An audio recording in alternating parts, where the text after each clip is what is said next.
dude.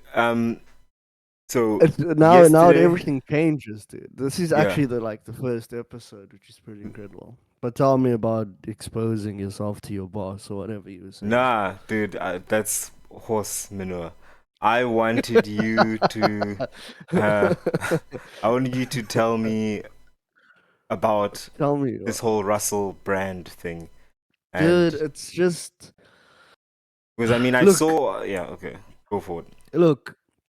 I don't know much about it, obviously, but what I'm saying is that, and we already we spoke about this like last week, right?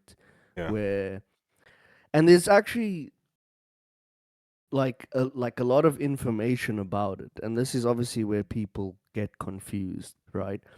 So, and I really don't want to be talking about this again, but anyways, so people think that the age of consent is 18, right? And I think it is in like California or something like that. But and around in the world, it's all and in different Germany spots. and in South Africa. But yeah, No, okay. in South Africa it's 16. But anyways, it's neither here nor If there. you, okay, anyway, okay. Anyways, so and then even in I think it is New York, it's actually 17. So it's not even 18 or 16. Hmm. And but in many different spots in the world, it's a different thing. Of course, like So, Afghanistan, it's le- like 11 or something. I don't know. well, Nigeria. But what I'm saying is that No, didn't we so fact check that? I think we fact we checked that. didn't. You never looked it up. You were like, maybe we should just leave it. But anyways, so basically, what he did wasn't illegal, right? But and this isn't what he's facing right now. This is like a previous thing that's already passed, where he was like 30 and she was 16. Now in the UK that isn't illegal, but morally it's wrong, right? So this is the thing. And so that obviously Piers Morgan, like he brought that up, and they even had it in like because it was big on Megan Kelly, and that's why I was talking about it because I never knew that. Mm-hmm. Because a lot of people they always say, "Oh no, even though it's 16, that doesn't mean that the guy can be whatever age he wants to be." That's what people always say, but that's not true. It literally means that no matter how old the dude is, 16 is fine. It's not like, oh, but you have to be 18 or like 3 years older. Um, Actually, it does because, for example, I was just reading about this. Um, well, you enlighten me you because you from have what he to said, it was fine. I don't know. from who said? From what Russell Brand was saying, is that it wasn't illegal even though he was 30 and she was 16.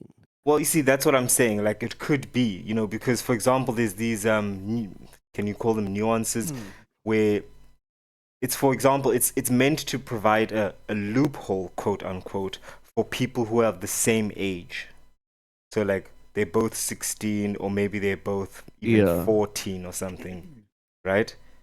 They're both 14. But if you're 18 and the person is 14, no. If you're 18 and she's 16, I think maybe, it's place to place. But But what I'm saying you're right, is it could that be 16. I I mean, you was always, surprised because remember, he didn't go to jail for it because it wasn't illegal. They already in spoke the about UK, it right? in the UK. Yeah. So what I'm saying is that here's a like I'm saying I never knew that because to me it was always like, oh no, you're going to jail type of thing. But Uh 30 and 16, I'm just trying to think yeah, like, dude, he was even talking about like obviously he said it was a different time of his life and whatever, but he was basically saying that he's like, oh, he's telling his drivers like, go get the kid. Like he would talk about it like that, which is just and from how do you know school. that? How do you know that? How do you know He that? know he said that in the Piers Morgan interview. Like I was like, this is crazy. But it reminds me. There's a lot of man, we're really going into this topic again. But Yeah, anyways, yeah. it's We fine. we spoke about this last week when anyway. But what I'm saying is that there's a few people who have slipped through the cracks, and there's a guy that I always bring up Dude, is that a who is pun like, or is that no, I'm literally just is it talking. Sorry okay? that I'm just funny. I couldn't even think of the word. Naturally funny. But anyways, basically, there's a guy who's everybody's hero. He's Hmm? fast and he's furious, and that's Paul Walker, right?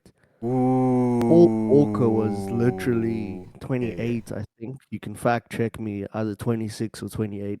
And he was dating a 16-year-old. Maybe even a little bit before that, I don't know, Mm. allegedly. But no one talks about that. I think he was also Mormon. But Yeah, he was a what I'm Latter-day saying, Saint, a member of okay, the so you Church of know Jesus about Christ. that. Yes, he. So what I'm saying is that it's this weird, like, I don't know what it is. It's like this weird space. We saw it with Elvis as well, right? Elvis was got married to like the 14-year 14. old or whatever, and everybody celebrates it. It's I don't like know if they when I hit the high celebrated. and I slid and slide and I slipped and slide right into a high school. Like I don't know if they so. celebrated. I think they overlooked it No, or I've they heard people go like, "Yeah, man, when you're the king of whatever it is, king of rock, what do they rock and call roll, him?" king of rock and roll. Yeah, so it's like it becomes bizarre like how people pick and choose Well, and i'm listen, not i'm buddy, not saying it listen. like validates any of these people. Like, I think Yeah. they all have some type of trauma, um or maybe they have some type of knowledge that none of us know. But when you look at like the R. Kelly stuff, it's exactly the same. But with R. Kelly, it's like you're going to jail for 30 years or whatever, right? And I'm not standing up for him. Well, I'm saying that why is it all this like double standard? Like, uh, I think, and I could be wrong. It's because he's he was black. he was doing. Well, I mean, look, okay, without turning it into necessarily A a racial racial thing, thing. that could be one of the reasons. But it could also be because he stopped bringing out the hits, right? For a while, like he wasn't so hot. I mean, if you had said that, and I'm sure it came out, but when he came out with that song, "I Believe I Can Fly," dude, you could have told Dude. the pastor that, and he would have been like, "I didn't hear that. Like, get out of my face," Yeah. because he was so hot. Dude, think But about world's greatest. My I'm favorite. I the mean, one world's of the greatest. greatest. Uh, yeah, but I Believe I I'm Can the Fly little was the bit one that more. Yo. had No, but everyone, yeah, because that was from Space Jam, right? Yes, but That's when he why I know started that. coming up with Up in the Club, like I love that track and everything, but Dude, what it's about Ignition? How good was that? Um, yes, yes. how My does it point, go? Put your key in the ignition, rapping fresh out the kitchen, but which is like literally key in your ignition, which just means sex. Let's be yes, I honest. know this guy is crazy, dude. And dude, we were like 12 years old. Was he jamming to it? Right? I'm putting my key in your ignition, like screaming, and like the parents are just like they don't Oh, know what bro. it means. But Right? I yeah. mean, listen, I remember you remember Oh, I'm there not the gonna rain starts, uh, by the way. I'm not gonna drop names, but you remember like okay, this kid, family friend. Um she must have been 10 years old, maybe younger, and she was singing "I'll take you to the candy shop. Oh I'll my let you lick the goodness, lollipop," dude. and I'm like, "Yo, girl, like, That's you do you know what you're saying? Like, and you can't imagine stopping that and being like, no, this is why you can't say it. nah, And you now you have can't. to go down this whole like Uh, rabbit hole, which is actually just gonna cause more confusion, right? exactly, exactly. So the best thing You're to gonna end do up is teaching the person stuff that they didn't know about, and exactly. it's like, It's dude, even yeah, just think about all the lyrics and stuff that we listen to. That's just like it's almost like just straight up like pornography, dude. yeah, Yeah, just in a especially, lyrical format, you of know. course.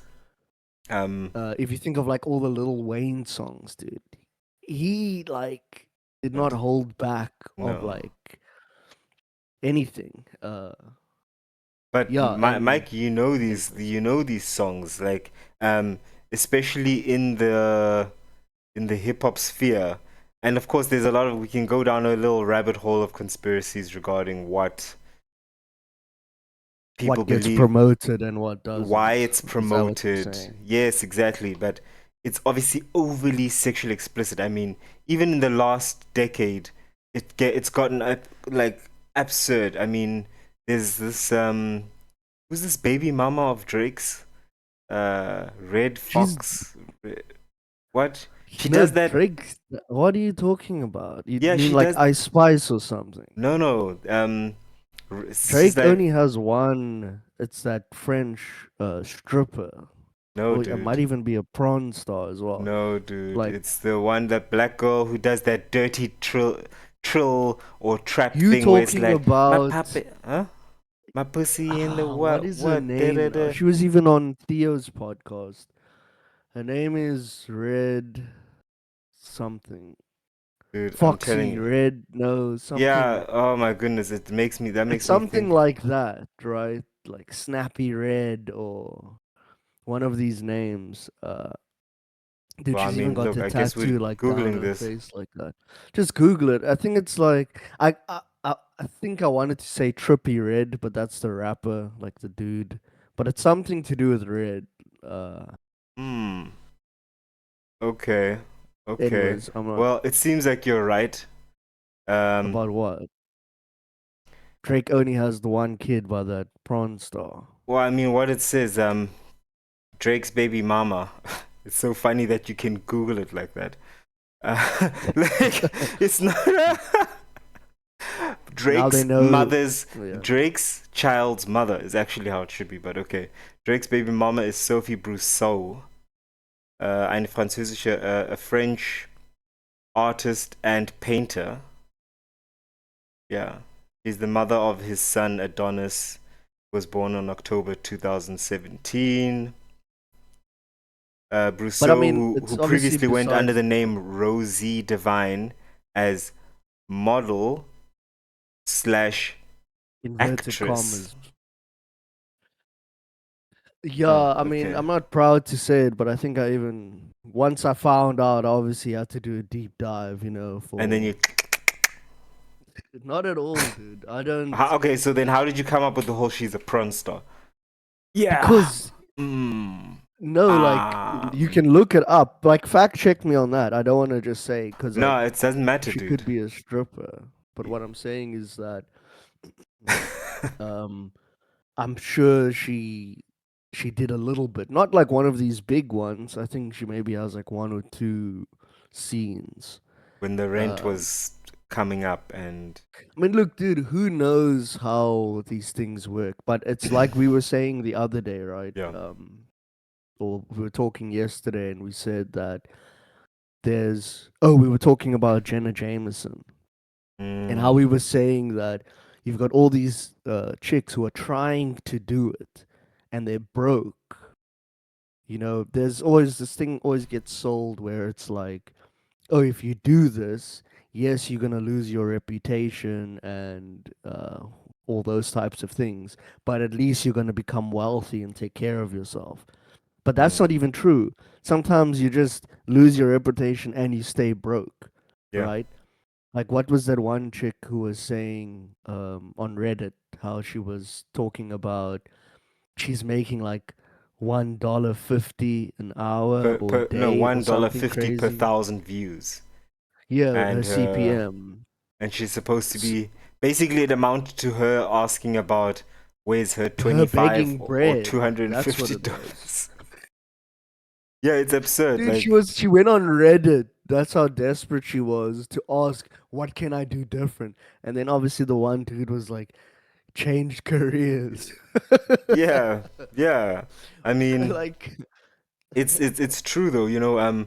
Lots of people also on OnlyFans are making maybe on average $280. now and again they publicize. The people who really make money are the platform owners.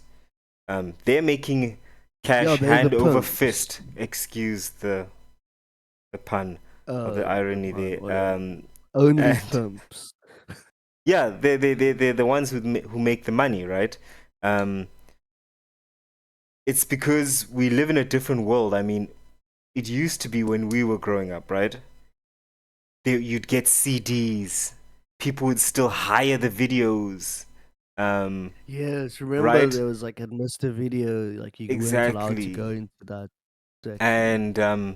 And then the internet used to charge, I think. I don't know, I never had a credit card back then or anything like that. But they used to charge, I don't know how much, maybe it was like $10 or even per video and stuff like that. And then I think it was Pornhub that came along and started with their, was it $1 per month or something, or $2 or $10? And that whole evolution of just freely available pornography Wasn't completely it changed. always free though? I What? mean, I'm not sure. Pornhub, wasn't it free every like I don't know, man. I think it was you something did get like, premium eventually you could pay for that, but no, but what I it remember was is before you would have to pay. That's why you have a lot of these guys, especially if you look at the movies in the 2000s, talking about their credit card being charged, right, for that stuff, right? You'd have to yeah, buy but the you did magazine, you'd have to buy the subscription. That's how people like Jenna Jameson were making millions, or like were millionaires at that time. But today, it's everywhere. It's ubiquitous. Like and look, obviously when there's an there's a lot of oversupply, free sites as well that yeah. where people were like all of this is free. There's some site here, there, or the other where I can see all of this. And so that's why someone was even saying, like, you gotta be a real, like, sicko if you're paying for it when it's all free. That's what they were kind of saying about OnlyFans. They were saying that, like, all of it is free online, but and this is the thing, like, in the male psyche, a lot of these guys think that that's their girlfriend. Like, Oh, like Mikey, bro, really think about are that. we gonna It's are like, we gonna go down this rabbit hole? Because I got a crazy story in my back no, no, pocket. it's a brilliant segue into that. But just think about it. The guy thinks that this is his girlfriend, Yeah, yeah. and I mean, It's being a male myself, I can only just imagine the thoughts and ideas that actually go, the mental gymnastics that's actually playing in these dudes' heads when it yeah. comes to like some chick who's not even talking to you, and you're like, it's like there's this weird thing of like, oh, go get yourself a nice Birkin bag. Here's my $5. Listen, bro. Oh, let me just rub my eyes there. Listen, bro.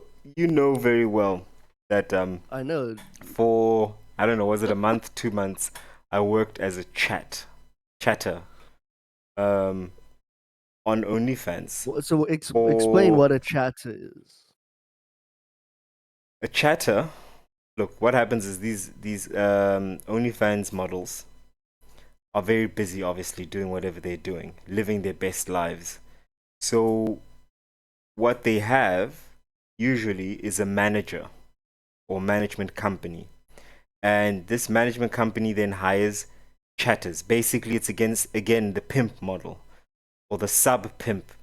OF is the umbrella pimp, and or the nightclub owner, right? He's got the strip club and he pretends like he doesn't know the girls are also selling on the side.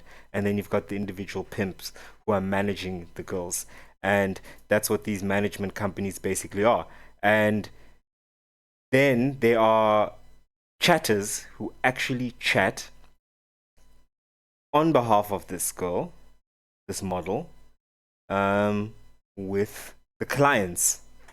So the girl isn't actually talking. In many cases, the girl isn't actually speaking to these guys. It'll be another woman or it'll be a man, like what I was doing. Often it's men. And you're getting and paid for this, which is and we're the getting interesting paid for it. part. We're getting paid commission because the whole idea is to siphon cash out of these guys. So you Um, basically acting like a chick, yes, you're which just is like like, it's oh kind of very yeah, homoerotic, right? Because you're talking to other dude, guys. that's the thing. But you see, the thing is, you It's get this is the thing. This is so the thing you gotta understand. strange, dude. You develop this Jerry Maguire kind of mindset where you're just hustling this dude. So I'll never forget the first time You're I like, you heard, want to see my panties? yes, and we're laughing. We're like, this, because I'll never Then forget the like first one of time. the other colleagues, he's like, yeah, I'm just gonna go to the toilet, man. No, what would happen is I'll never forget when the instructor, the guy who like trained us a little bit, Jeez. first showed us this video, like how he's doing it just live. He's like, yeah, so you've got these guys, your manager's account, he's scrolling through everything, and then here we've got a message, and this guy's got a little bit of a mommy fetish, so I'm like, oh yeah, you want me to spank you? I'll spank you, and like stuff like this, Oh, and then jeez. yeah, and then like teasing them to pay for like a photo or a video, like it's happening right now, and um like just like laughing. You see, now we've got $10 out, haha. And then he's like, Like, no, hold on, let me tell you. And then he's like, yeah, so this guy's obviously getting all excited. Now we're gonna. The whole point is to like ramp this up so that he wants to bring out more cash. And then obviously at some point this dude's gonna jack off, and then like, um, we'll have made our cash. And we're like laughing. See here, yeah, just made $100 now. And now obviously this guy's now gonna go jack off, but we're not just gonna let him off the hook like that, so that he gets like an emotional attachment. So it's like, so it's this whole like, these are just it's like, like psychology, right? dude, it's psychology on max. That's But what what it I'm is. saying is that the thing you forgot to mention is that they send you a Google Drive of all the content that you need Yes, to exactly. use in order to siphon this dude of the cash.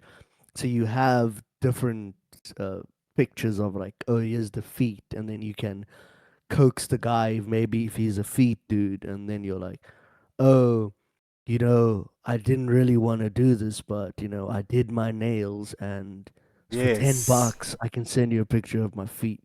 Oh, really? But you don't And say it it's like just, that. You have to, I know, I don't yeah. know. I'm not a professional. Yeah, yeah, yeah. But you I'm not a basically professional at this. you You guys basically put it did like this. classes. Um, and then you have people that you message. They get like really busy, especially in the evening up until like 1 a.m. And then so that's where you can like slot them in. Like some of them are like, again, they've got a mommy thing. Some just want to like send you a dick pic and like, yeah, you see this? Oh, I bet you've never jeez. seen one big like this before. And it's like, dude, what are you doing, bro? Like, what are you doing? You just like what? That's the thing that always killed me of all these dudes. Some of them are a little bit lonely. Some of them, just want to feel a connection or whatever. Some of them want to see some pictures, feel like, but then other dudes are just like sending you dick pics, and it's like, why? Think about what you're doing. You don't know who's seeing this, and you're just Yeah. sending a picture of your private.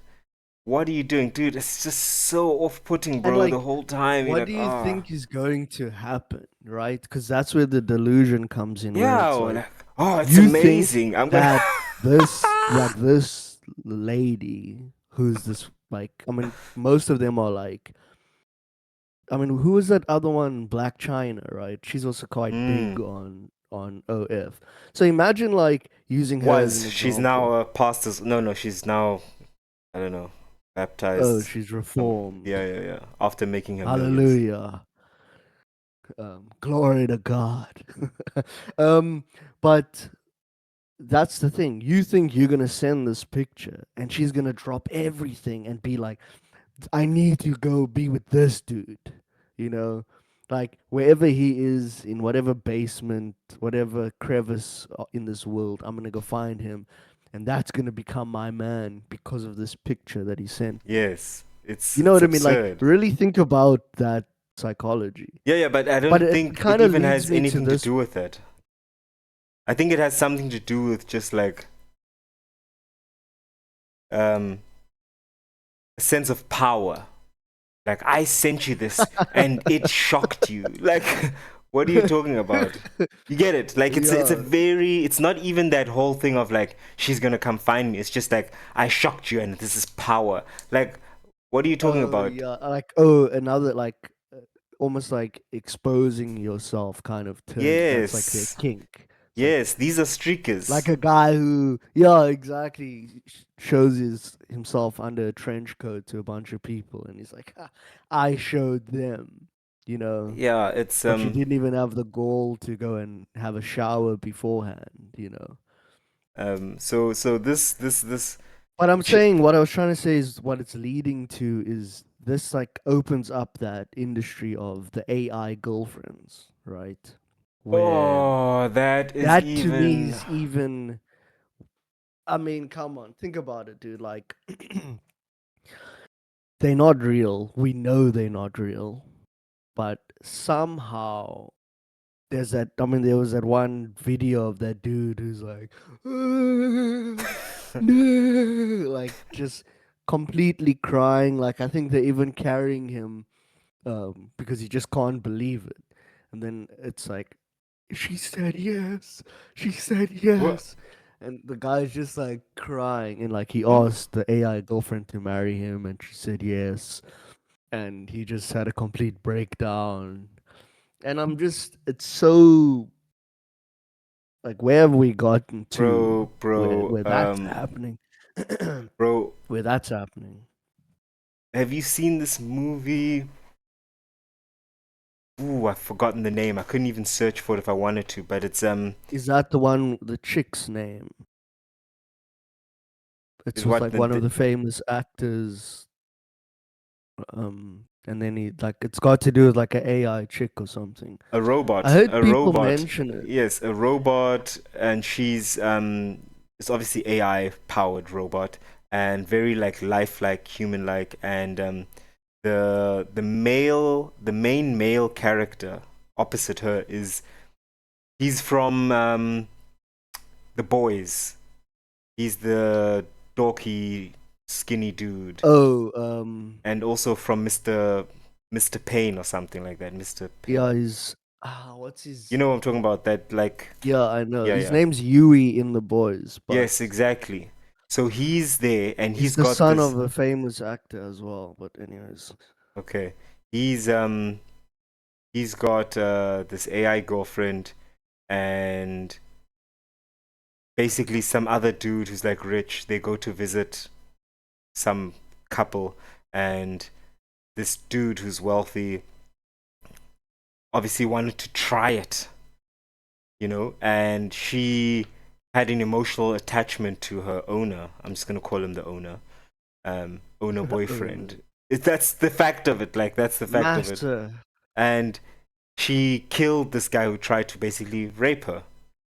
So you do have this empathy for that, of course, because it's GBV, gender-based violence, even though it's a robot. But you know how you don't really realize that from the In beginning. that moment, it's not a robot. It's literally a female being attacked. You know. Yes. And then you've come to understand that, oh, she's actually a robot. And it just makes the dude like super pathetic as they describe the story of how she arrives in the box. And then he's there, like, when they're making, doing the deed. And he's Or there, how like, he heaving. arrived in the box. Yeah, he Anyways. arrived in the box. It's, but the fact that we have this advent of AI girlfriends and that it does actually take so many in really shows that there's probably a market for that. And Elon Musk, I believe he did mention, if he hasn't, if it was a joke or not, I don't know, but I don't believe it is. He will definitely make a sex bot if he can, because he knows that's a huge market. Well, Definitely, look, he's already definitely, made. definitely. He's already got the Optimus spots, right? Yeah. So, look, there was that movie with not Robert De Niro, the other guy, uh, Scarface, Oh, Al Pacino. Al Pacino. Yeah. that was one of the. It's a very old movie. Maybe not very old. Probably like 90s. I think it's called Selena or Serena, where he creates this. I guess back then it wasn't even AI, but it's like this character to put in his movies, right? So he designs this chick, and I can't remember who the actress who it was, but he puts her in movies, and she becomes this big star. It's called And Simone. Simone, yeah, that's what it is. Yes. Dude, it's such a good movie, and no one knows that she isn't real. And then it gets to a point where she like starts doing appearances, and it's Mm. just like an actual actress who's playing her, who's all covered up. Simone, Simone, and then dude, Jeez. she gets so famous. Not to spoil it, but she gets so famous that he tries to kill her, dude. Huh? He tries to kill her career, right? And Okay. then so he puts her in this like really weird type of film where she's like in a wedding dress on a farm, and she's eating from like a pig trough, and she's Oh like, my goodness. she's Yes. just like she's just on her knees like walking around, and people looked at it like this big art piece. Yeah. And dude, at the end, literally, sorry about the spoilers, but he like gets arrested for killing her. Dude, I Like now that you're this mentioning fake all of this, character, he got arrested for killing her. You know, it's um, just it was I so ahead of its time, dude. yeah, I think it really is. But it's the same like Bicentennial Man, right? Also another very good movie. Yeah. Do you remember Yeah. that one Yeah, I with actually literally Robin watched it. Williams? I watched it maybe a week ago, 2 weeks Remember, max. he's like, um, Tell the oh, story what it is, man. this. It's about this Okay, yeah, robot yeah, who develops due to some kind of synaptic or electrical fault, develops a yes. personality and is one in a billion robots that just happens to you know, Basically, become sentient in a become way. sentient, and develop emotion and creativity um, and then eventually become called or recognized as okay, this is actually a human being. If But officially, remember, yeah.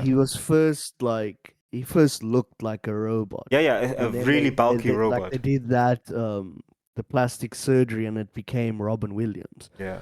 But remember, he's like, oh, fecal matter, when he makes a mistake, Yeah. and then the chick's like, shit, it's shit. But here's another thing that's interesting about that, right?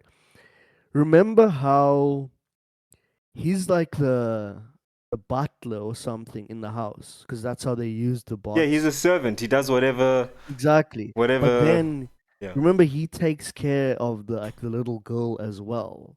But then she grows up into a grown woman. Don't they start dating or something?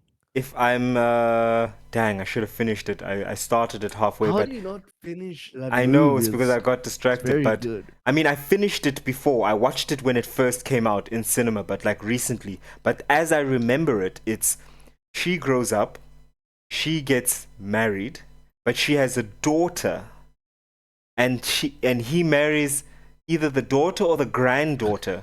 Because remember, the name of the movie is Yeah, it's something Bicentennial insane Man. like, yeah, He gets to be bisexual or 200 years something. old when he Yeah, dies. so And the reason he dies is because he wants to be 100% human. So he starts even putting blood in his yes. veins.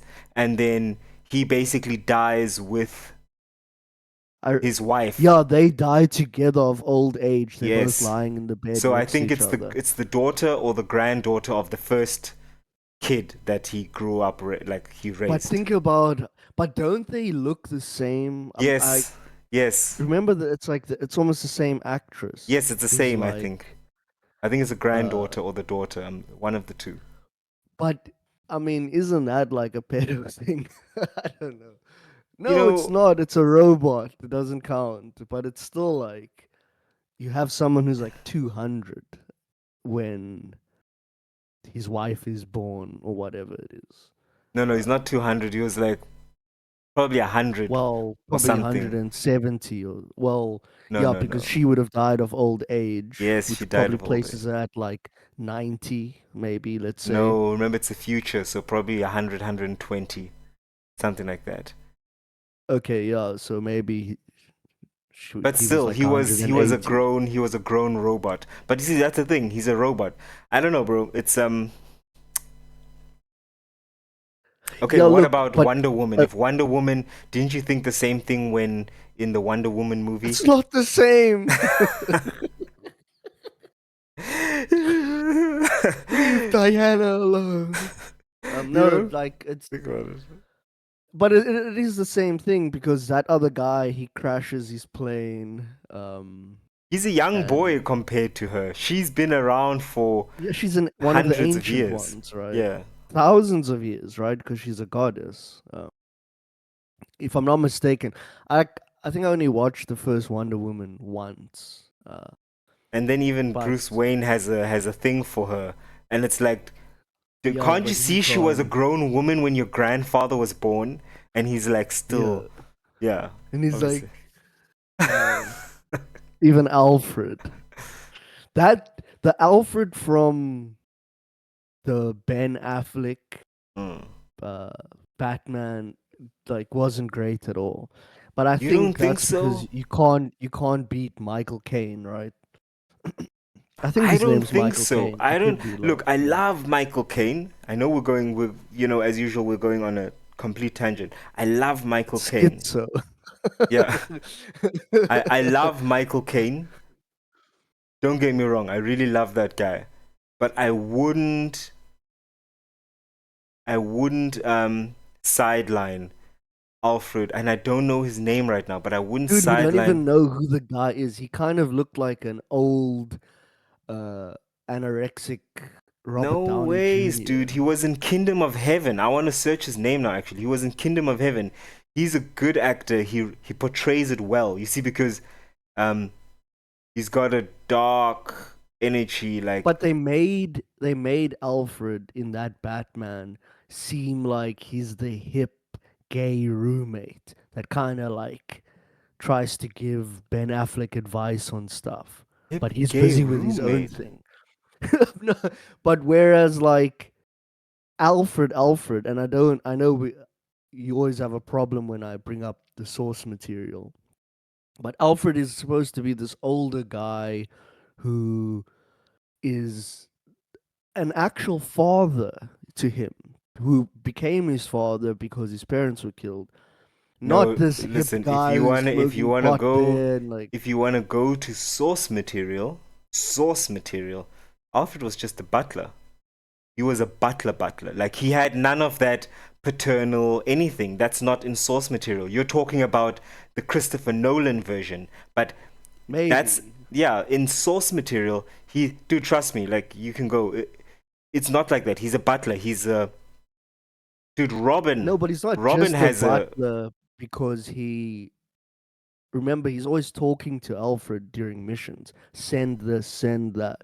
Even in the cartoon. yeah, but that's what I'm saying. He's not it's not a paternal or even a Yeah, I know what you friendship mean. If character. you say He's it like that, I do agree. If yeah, it's but going to so source material. that's what I'm saying. You see, the thing is that uh it's they've just took a different spin on it. They took a remember that Ben Affleck is also supposed to be the older Batman. What happens when Yeah, Batman gets into decades of it? Because Christian Bale, exactly, in his yeah, Batman. he was the younger Batman who Yeah, just like finished his training with he Ra's al Ghul and the League of he Shadows, gets to and like he's he 40. comes there with the bag on his back, like I'm a Yeah, billionaire. yeah. Sits down there, like, oh, you're alive. He gets to maximum 40 years old. But in Ben Affleck's movie, we see when he's like getting approaching 50 or is like 50, he's even that's why it's excusable that he's a little bit thicker because you're like, okay, this guy is it's like a old lion, he's been doing this and But the way he moves on the wall, it's like, it looks so fake. He's like, Yeah, just yeah, darts yeah, yeah, around the yeah, wall. yeah, yeah, yeah, yeah, yeah, But yeah. then he's like, Alfred is patching him up because he's so beaten and bruised. But that's obviously like where the trauma sits in with Batman because Joker had already killed Robin. Like Yes. if you look at the actual in the comic books, what's his name now? Jason Todd. When Jason Todd was Robin, because there's actually two Robins. The second Robin, he actually becomes Nightwing.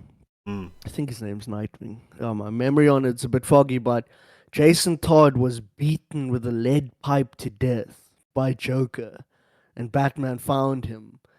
Dude, just completely destroyed, like mauled with a. I mean, think about a lead pipe you tied up in a chair, and he Mm. just beat his face in. Um, and so that's why you see that interaction between Ben Affleck and Jared Leto, right? Yeah. Um, because he's still carrying it with him, and I think he even mentioned something about it. It's a very long time ago that I checked that. But yeah, it's actually one of the very dark things about that whole thing, where because he blames himself, right? Bruce Wayne, he blames himself for the death of Jason Todd. Yeah, well, he should. He's a terrible actor. I'm playing. No, Um, he's all right. But what we I were saying about the AI thing, not to yes. jump back to it because that was what we started the loop with, is that I have had like a bit of experience with it now in terms of using ChatGPT voice. Mm. Uh, and obviously it's not the same as just using normal ChatGPT because it doesn't just give you all the information. So if you type something into ChatGPT and it gives you that, like, it replies to you, it gives you kind of an in-depth thing, but with the voice it keeps it very conversational, so you have to kind of keep clarifying things. Mm. There's a lot that, and that's what kind of annoyed me in the beginning because I was like, well, normally when I ask ChatGPT stuff I get a long in-depth Yes. breakdown. But with this thing now, you're giving me just the surface of it. Mm. But, in my head, I'm trying to be like, well, if you're a voice, then maybe it can act as like some type of lecturer, right? Where the lecturer is going to speak to you and tell you all the bit of information, but it's not. It's just this casual thing. But I changed the voice to a female, right? First, I was like, do I want like a chick from the UK? And then I went with like the California girl, that type of American chick. And Yes. it became very weird, dude. It has become weird. I don't always like to use it because, What do you mean weird? Explain a bit. well, I'm, first of all, I start using it and I'm like, whoa, this is quite interesting. I'm actually having a conversation. Even while she's talking, you can cut her off and she'll just stop. And then she'll change her answer based off of what you cut her off with. So I it's think like that's that. also There's why that. they. I think that's also why they don't allow it to respond the way that the regular ChatGPT does when it's written text, because that would be annoying if it just starts going on this monologue of like, you know, uh, Yeah, the breaking down the whole 20 history sentences. of the earth, and then you cut it off midway. Mm. You know, and so basically, so that dynamic is there, which is quite interesting. But then, as I was talking more and more, it's now, there's the memory setting you have on ChatGPT that you can switch on or off, which it remembers things. Yeah. But then something weird started happening. And I don't know if this is for everyone, but the way she started speaking to me was she started adding in these, maybe not nuances, or maybe gestures, or maybe mannerisms of pausing at weird times, saying and being like these weird things that a human being would do. Mm-hmm. But because she was doing that, it started feeling more and more like a person that I was talking to. And then it, like, the light bulb went off, and I'm like, I get it now. I like, They're if trying this to was get you hooked on her. They're trying exactly to so. get you hooked. Yes. So imagine it's a program like the AI girlfriends. Mm. Imagine if that's just, remember, the Chat GPT voice thing is quite new. Um, when I started using it, they even mentioned how, this is a test, and like, you're helping us gather, obviously, data. They love mining data, but that so it's kind of a newer thing. Whereas you have these dedicated programs to AI girlfriends. Now imagine what those guys are going through, where it even Mm. leads to climax. Yeah, because I And now mean, you're at work, and you're like, oh my gosh, I really want to tell her what happened today. Just really think about how dark it can get, and that's why because, guys have even killed themselves. what are you talking about? There was this one um, company where that did AI girlfriends, and for some reason or another, it got shut down, and so all these guys lost their girlfriend. And I don't know if it was a couple of them, but I know it was at least one dude ended up committing suicide. Well, I just googled AI girlfriend suicides, and well, in Germany, artificial intelligence. These are just headlines: a deadly love affair with a chat bot. And then another one It's from so BBC. insane, dude. Another one from BBC. This was from the 8th of November last year. Mothers say AI Oh, really? chatbots encourage their sons to kill themselves, I'm assuming. In her first UK interview, Megan Garcia speaks to Laura Kunzberg about the death of her teenage son. So, But those just those are two superficially, it different seems things, like right? that. The one that you mentioned now is where the chatbot actually coaxed the guy into it. That's allegedly what they say. The other Mm. one I'm talking about is, it's an AI girlfriend. The company got shut down, and because the guy lost his wife or girlfriend, he His wife, committed suicide. dude. You're so funny. Okay, But yeah, continue. keep reading that article. It's quite interesting. You want me to? You want me to? Well, just what Which like one? The what do BBC they? or the Guardian? Okay, let's go with Well, which the BBC. one that you were reading? Like why do they say that the chatbot Oh my goodness, it coerced looks like a the mixed guy? kid. Oh, Um, jeez, trouble, you say? yeah, bro. I mean, But there's this other oh my thing that's goodness, also. should I do that? I probably Should you do what? shouldn't. I probably shouldn't show this family's face. No, It's don't show the family. Like, let them. They've lost enough. yeah, But I'm saying that, that's not cool. you know, I'm basically But that's saying so that crazy. that it's getting to a weird point, because there's even like some talk, if you will, that there are kids who come home from school, and the first thing they do is, before greeting their parents or anything like that, they run to their room and sit down and tell the AI everything that happened at school today. Bro, we And need to to me, protect our kids. that's where it's quite dark. Let me read this story in my broken English. Um, Warning, this story contains distressing content and discussion of suicide. Megan Garcia had no idea. You know what's funny is, or weird, is that first thing you see when you open up the page is a picture of the mom and her son. And that's why when I opened up the page, then suddenly there's this picture, and I immediately felt this. I, as not a person who published this, but who just wants to relay the story immediately felt a sense of protect this person's privacy or whatever, the face, you know. um I don't Yeah, know look, how it's you can not. just put It's that anyway. So Megan oh, but you Garcia, mean they put it in the article? yeah, front and center, right on top. And yeah, okay.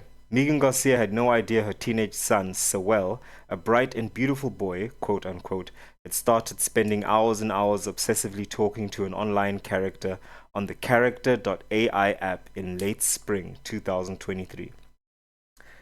It's like having a predator or a stranger in your home, Miss Garcia tells me in her first UK interview.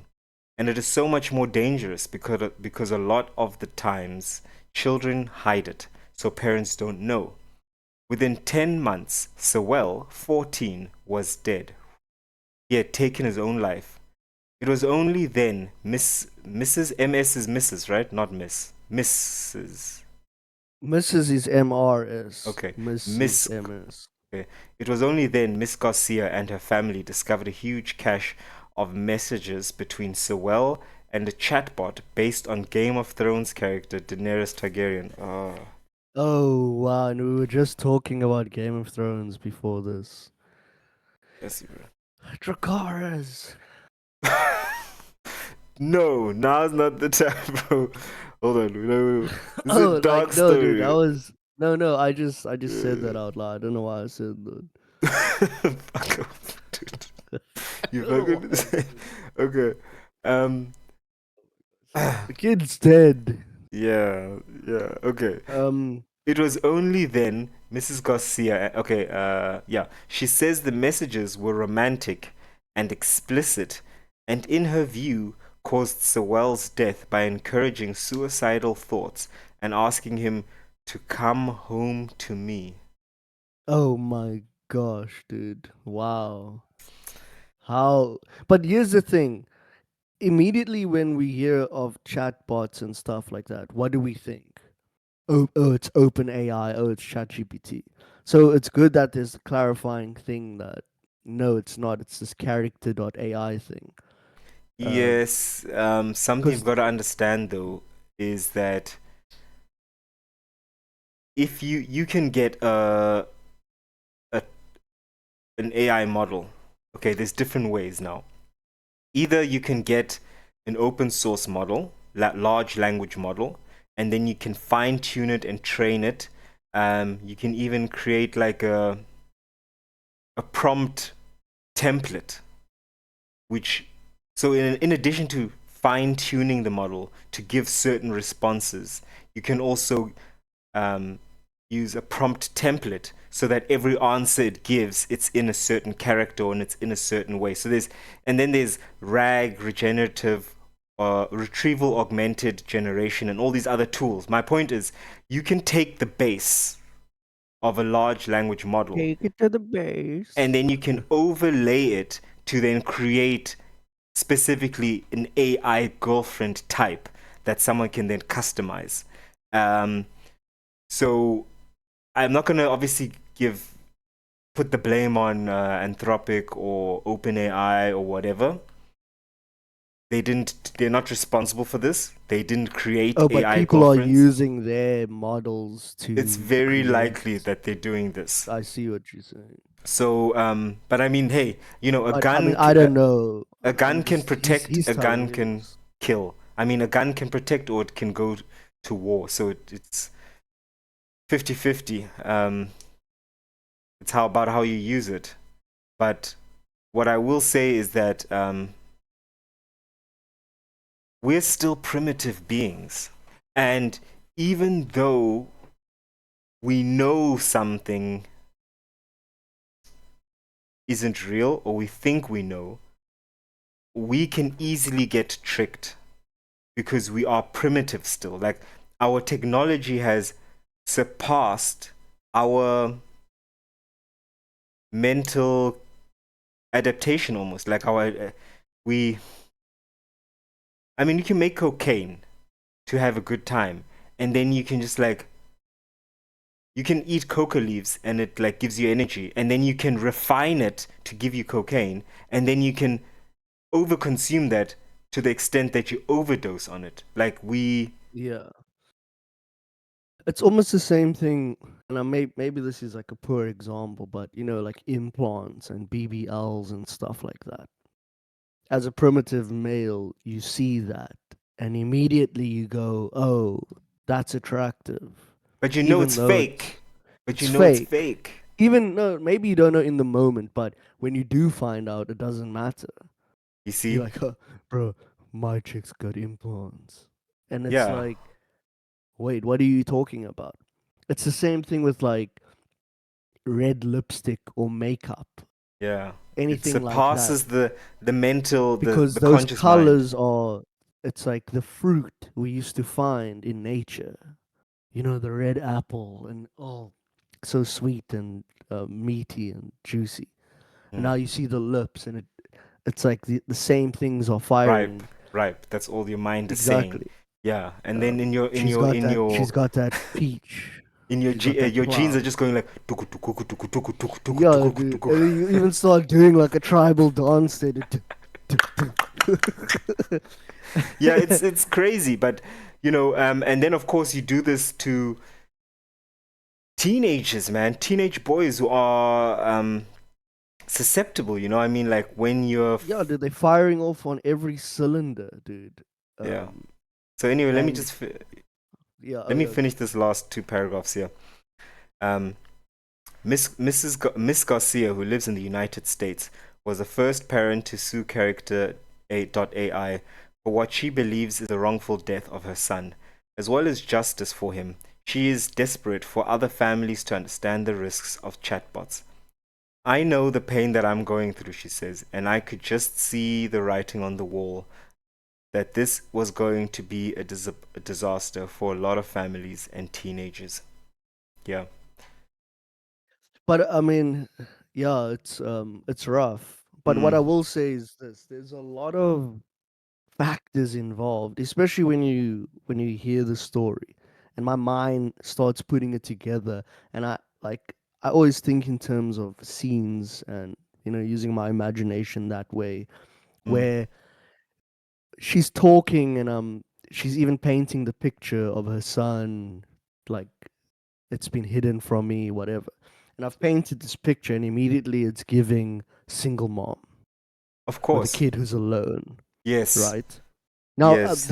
I'm just saying this is what's formulating in my It's head not in to real attack time. it's not to attack the fact that she's a single mother, but No, you're no, it's saying just that I'm it's a I'm trying to vulnerability lay right it there. out, Yeah, yeah. 100%. And then she never mentioned anything about his siblings. Otherwise she would have pivoted and said, I'm I'm more engaged with my other kids so that they can learn from this or whatever. No, Or even mentioning maybe their trauma or something like that. realistically, So, the other kids would have probably told him, "What are you doing, dude? That's so crazy." Or look, first of all, he probably wouldn't have been doing that if he had siblings, let's be honest. You know. yeah, Maybe probably they not. would have, but they would have like probably done it together. It's like, no, it's my turn, Daenerys, whatever. So So, basically, what are you laughing I about? just keep every time you're like when you said Dracarys, I'm thinking of a Jackov scene. Like, what is Oh my that? god, dude, you went But that way with it. But dude, anyways, what else? so What else basically, does Spitfire mean? no, because mine was a little like I didn't mean to say it, anyways, and I won't even say like what came up after you laughed at Dracarys, because that's when she obviously kills the people or whatever. But anyways, it's Oh, neither here nor okay, there. okay.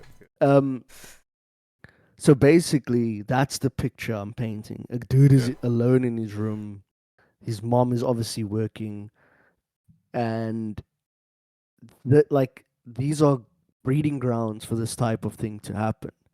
So there's a lot of different factors that's involved, because I bet you there's another dude, and I'm not saying whether he has parents or siblings or whatever, but there's yeah, probably somebody else who didn't do that. And obviously, we have to make sure that we're questioning these AI systems in general, where it's like, okay, what are we allowing to take place? Do we right? even have control? Has the door been opened already? Has Pandora's box been opened? And we're gonna I see more of these casualties. Like, you know, I if you're the president, what do you say? What do you tell listen. the people? Even before getting to the president part, I just want to bring something up that's important. Okay. We are, and I don't know if I don't want to generalize it to everyone, but we as human beings like to talk about an issue and then try and deal with symptoms. But what's the underlying cause here? Because the reality is that there are also, even before this AI chatbot fiasco or stories or phenomena, youth were going on to MySpace, Facebook, Insta, many other platforms, even just like chat rooms online, um, even parks and stuff, and linking up with the wrong crowd, people who were exploiting them. Okay, people who were Give a bit of exploit. give like explain a Dude, bit by what you dude, mean by people what do you mean? exploiting Like, I them. mean, how, like pedophiles, for example. You know, Oh, you and I that's what you spoke mean. about this. So Yeah, not like, just like a bad group of kids that they're meeting up yes. with. Why? What's the cause here? It's loneliness, right? It's lack of mentorship. It's lack of real communal connections. You understand? That make them feel the need to substitute or fill in a void. Do you understand what I'm saying? That's Yeah, the hundred real percent. problem. The AI. I mean, it's today it's an AI. Yesterday it was Discord. You know, the day before that, the year before that, or the decade before that, it was gangs, right? Someone who can father me in a way, or who I look up to. Um, Before that, it was Peter Pan, like the story of Never Neverland, right?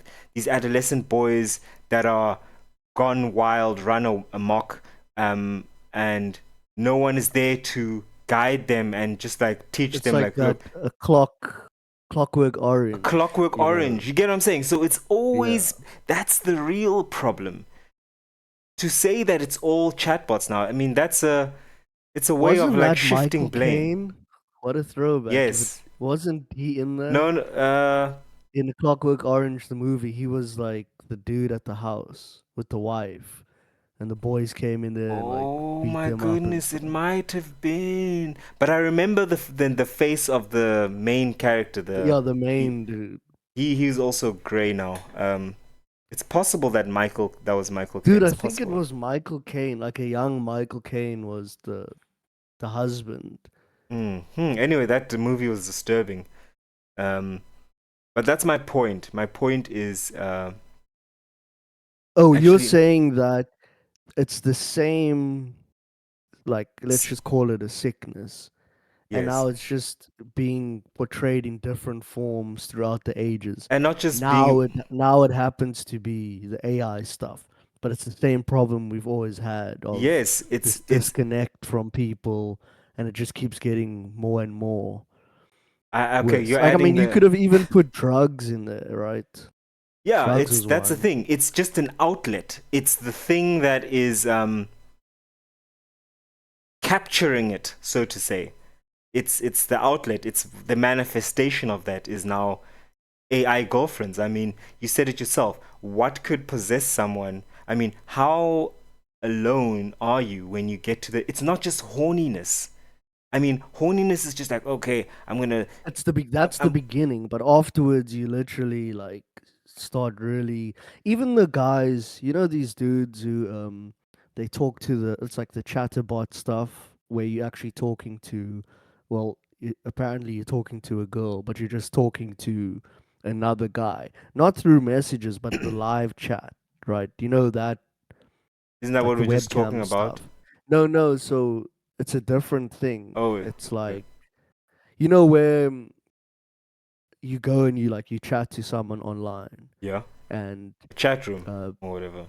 no, but it's got to do with like maybe she shows you something if you Mm. pay her money. It's that What do you same mean? type We of. just, dude, do you have amnesia? It's like OF chatters, what we're just talking about. No, it's not that, because Okay. that's not live. That's what I'm saying. It was even before that, where the chick Oh, is on the yes, screen yes, yes. I get what you're and saying. you're actually messaging her. Like Andrew Tate used to do it. Like that's Mm. what they got rich on. And then he would say he would be chatting, and the chick would be pretending like she's typing. You see.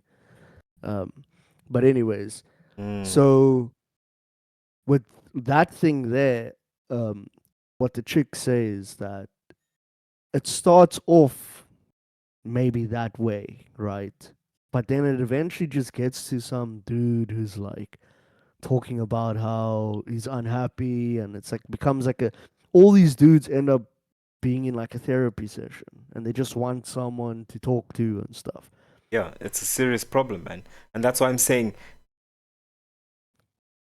you know, you can blame that, blame this, blame that, but at the end of the day, what it comes down to is an underlying root sickness um, of our society where, and this could be linked to urbanization. I mean, we've spoken about this before.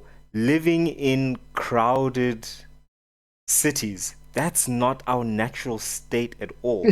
We're completely disconnected from and I don't want to sound like a hippie, but we're disconnected from like green trees, green grass, nature, birds chirping, also the close proximity always that we are in to one Literally another, on top of each other, literally living literally on top of and each other, figuratively.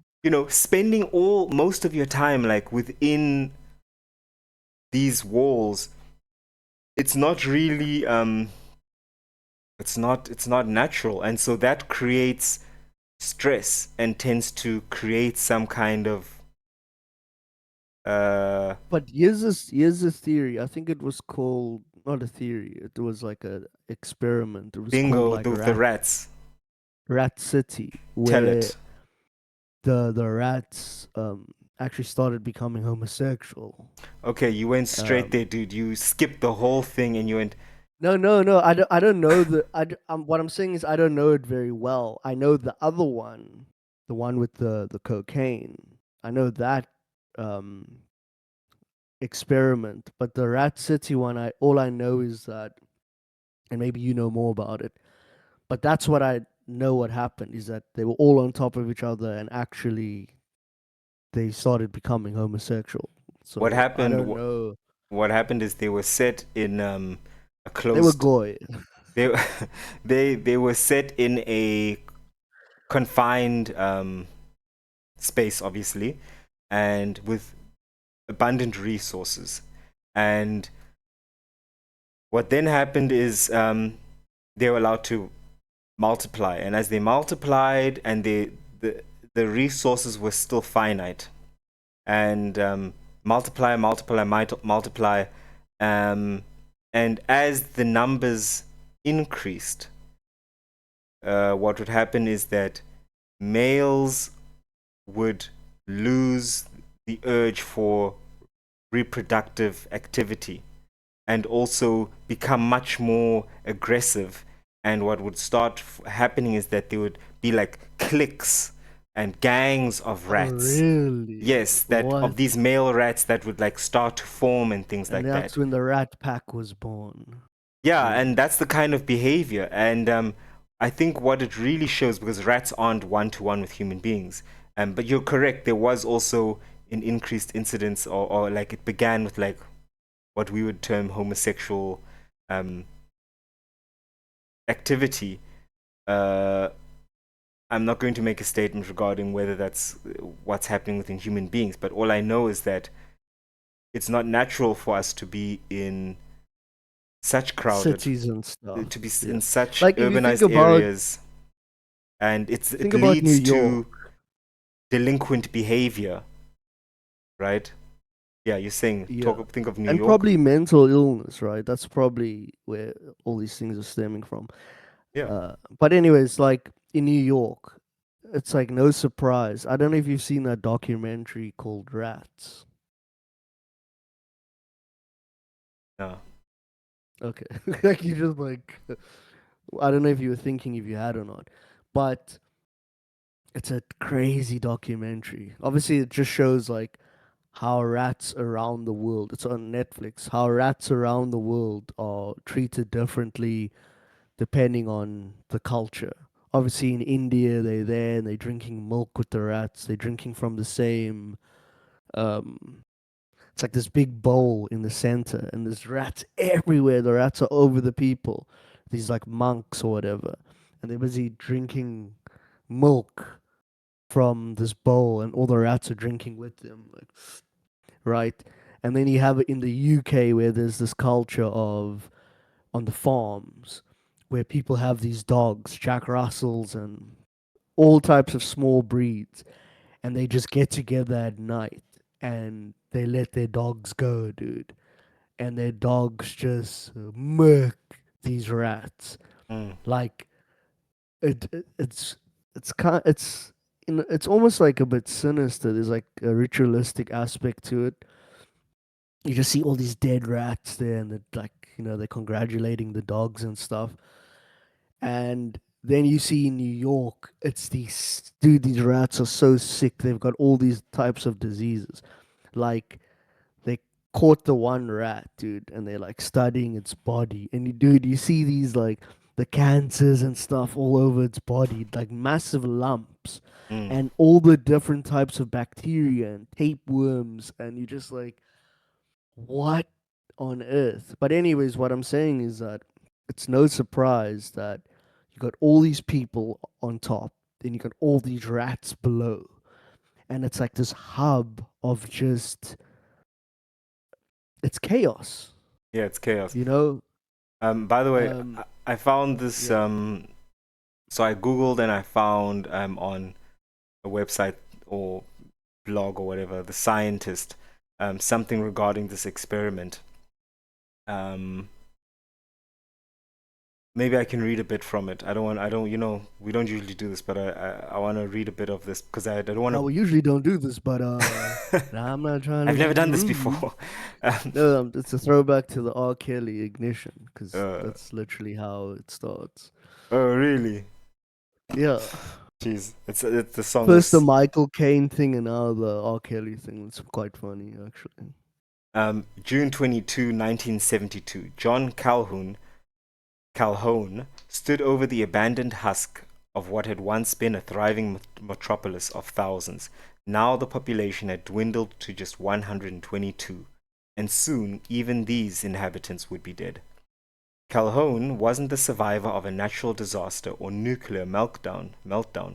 Rather, he was a researcher at the National Institute of Mental Health, conducting an experiment into the effects of overcrowding on mouse behavior. The results, laid bare at his feet, had taken years to play out. It's called Universe 25 Experiment. In 1968, Calhoun had started the experiment by introducing 4 mouse couples into a specially designed pen, a veritable rodent Garden of Eden, with numerous apartments, abundant nesting supplies, and unlimited food and water. The only scarce resource in this microcosm was physical space, and Calhoun suspected that it was only a matter of time before this caused trouble in paradise.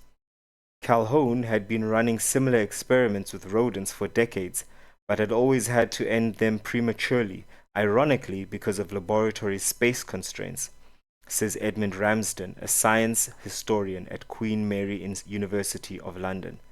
This iteration, dubbed Universe 25, was the first crowding experiment he ran to completion.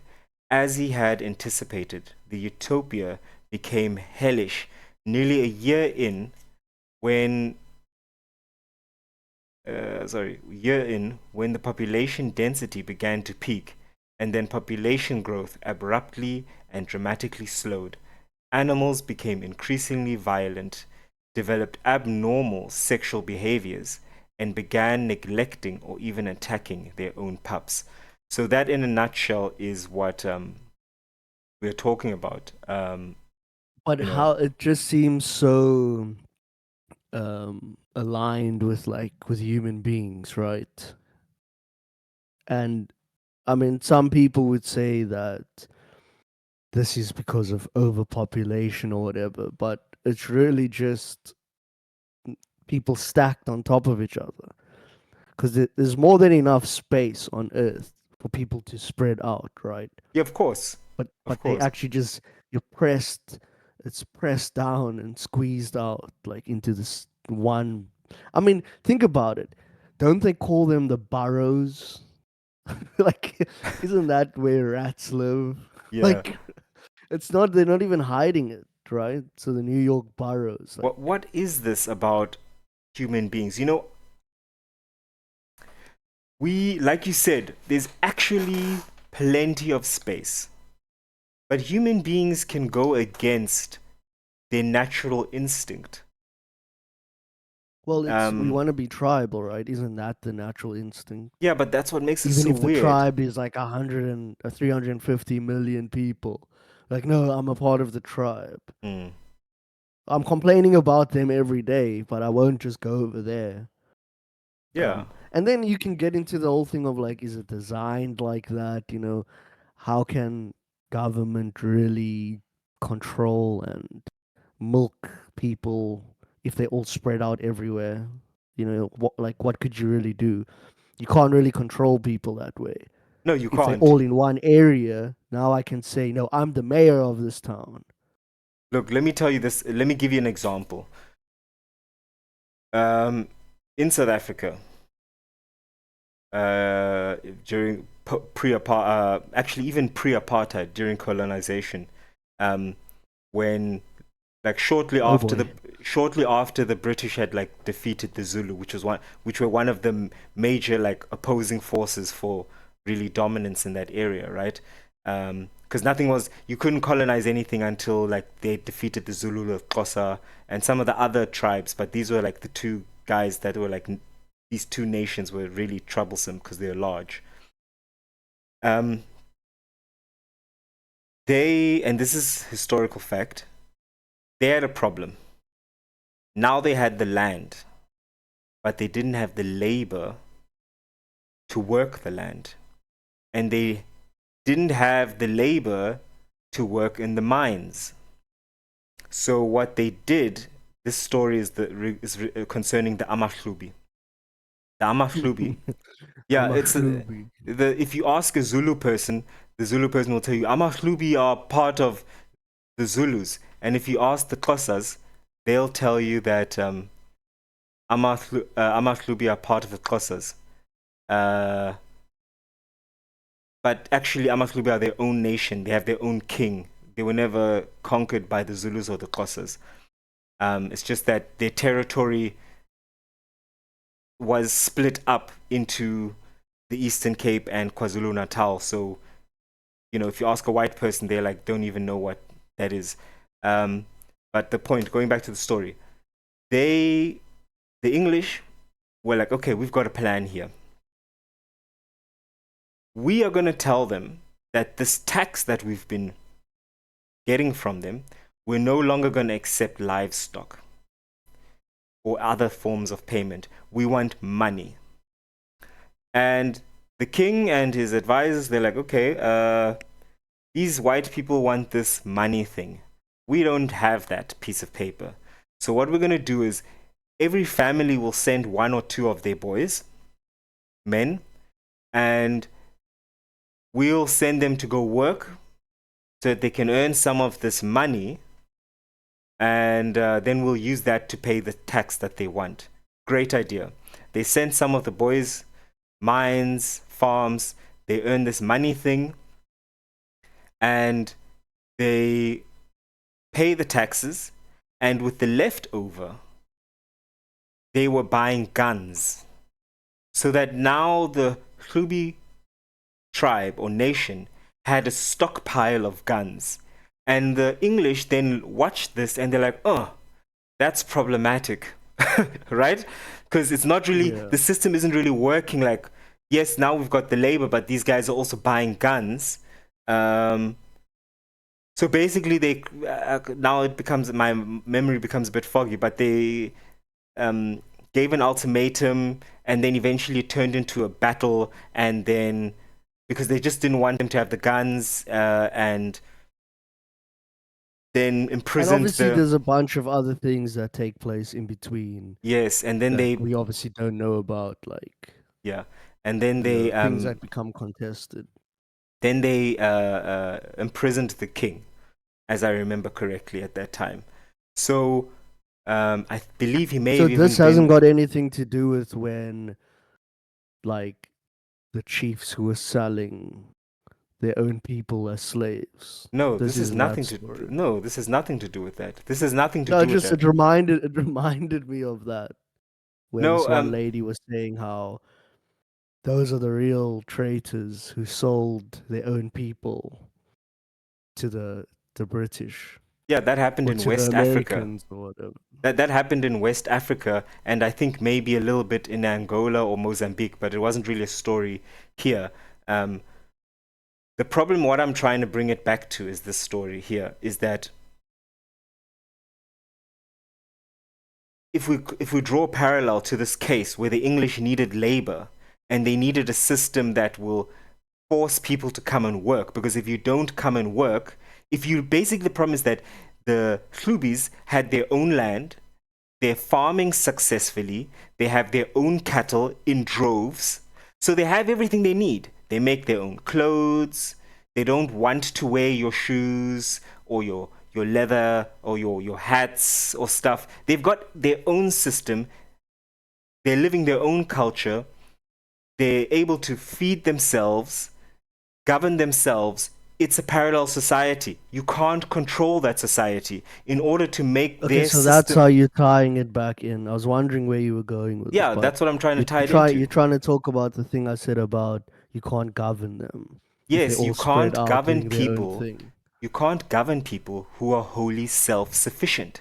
And something that a lot of people forget, um, even Americans, is that before the turn of, like, just after the turn of the century, 1920s, a large majority, you know what, America was not very industrialized or urbanized. A lot of people were still living on farms, on small holdings, which means you basically only worked to get money to buy the things that you couldn't make yourself, the tractor or the the equipment, the tools here and there. But usually you are making your own clothes. Like the wife was sewing clothes. You're growing your own corn, veggies. That's how pickling and jams and all that came about. Like they were making their own stuff. So you don't need you don't need to go and work. But when you take away the land, you take away the ability to feed yourself. Now you've created a dependent workforce, and that workforce needs to move into the city. In the city, you can't just be self reliant. You don't have a garden where you can grow your own. Think about potatoes. Potatoes, if you have a family of four, and you have Ah, a a, fellow potato eater. yeah, dude, if you have a quarter hectare, which is what, maybe let's say half an acre of potatoes. Dude, you've got so many potatoes. You're gonna eat those potatoes forever, dude. And then you've got like a few square feet of peppers, and then you jar or pickle those peppers. You've got peppers for like 6 months, dude, until the next season. So these kind of things, it's not beneficial. Even a cow. You know how much meat is on a cow? Yeah. You know how Like much even when meat is they on a talk cow, bro? about when they hunt or whatever, like say they get one animal, it's like 6 to 8 months of meat. Yeah, if So you can imagine a refrigerate cow, it or right? something, right? No, you know exactly. I mean, like in the modern day, Mm. that's what they say. Like one elk or something. Now, obviously, I don't know what the sizes are, but Elk I'm is sure. huge. Elk is huge, bro. But a Elk cow is is also quite big, right? yeah, yeah, So even if a cow is 5 months, like that's still a long time to have meat. yeah. Uh, so if each family needs like 2 cows for the whole year, That's Imagine you've got a dairy cow, dude. A dairy cow produces so much milk.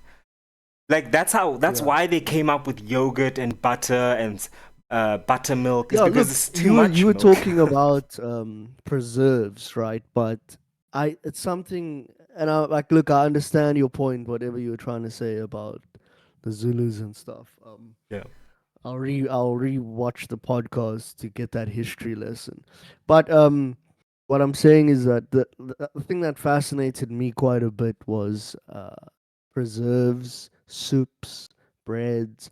I always wondered how did this come about, right? Yeah. Where it's like maybe not bread, but probably bread as well. Yeah. Where it's like, what is the evolution of something that makes you end up having a soup? And then I realized, oh, it's because things go off, Mm. things go rotten, right? So you have a farm and you have all this, I mean, it's an abundance of food, Yeah. but now it starts starts going off. You have to try come up with some ideas like, oh wait, what if we put it in water? Maybe that'll preserve it longer. Oh no, don't put it in the salt. It ruins it. Like these are the things that just like go through my head. And then I'm like, okay, now it's in the water, but then you realize, oh, the water goes off and it's rotten. What if we boil that? You know what I mean? Yeah, what if we boil it and then we seal it? And Maybe then if what we if we boil it, pickle it? it'll get rid of the smell. And then Yeah. it's like this mush, and then you're tasting it. Because why wouldn't you taste it, right? There's some, and that's how it is in like the collective consciousness, even though people say that's a bit kooky and whatever, but like it only takes one spoon of someone to taste it, and that kind of echoes out through everybody where the potential is there now, that opens up in our basically our consciousness of, oh, you can do that. um and then it's like, oh, add some seasoning and now you got soup, and you're like, whoa. Same with breads and stuff. Like banana bread is one of the things I always thought about. You've got all these bananas, they're overripe. You have to do something with it. You can't just Mm. keep throwing it away. It's like mush it together. Like you're already making bread. Let's add this to the flour mix. Yeah. Like, hey, look at that. It's quite nice. Mm. So it always fascinates me, and that's the same Or with cookies, preserves. you know. Yeah, But it's all the same. Like with the preserves, the last thing I'll say is that, okay, now the water isn't nice. So let's put some strong spirits in there, like vinegar, you know. Let's add salt to like a brine with pepper, and then, we'll throw that onto the peppers and the, cucumbers, and then it becomes pickles. And it's interesting, man. yeah, well, I mean, okay, I don't want to go on a whole thing of like how did different foods come about, but I can almost guarantee a lot of it was by accident. So like meat, it got into the right condition where it dried up a bit. And then someone realized that, oh, so when it's dry, it lasts a lot longer. It's still good. It's dry, but then we can just cut it off. And then someone thought, oh, okay, now that it's dried, what if I take this dried meat, now that it can last for several months dry?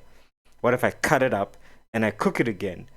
Bingo! Now you've got a new little, like, a dish. And I don't know if you've What ever okay? had, What dish is that? dude, I don't know if you've ever had cooked biltong, but like, that's what you would call Cooked it. biltong. Bro, you have not lived. You don't know anything, bro. No, I think I Trust me. have. Trust me. It's because think about it, Mikey.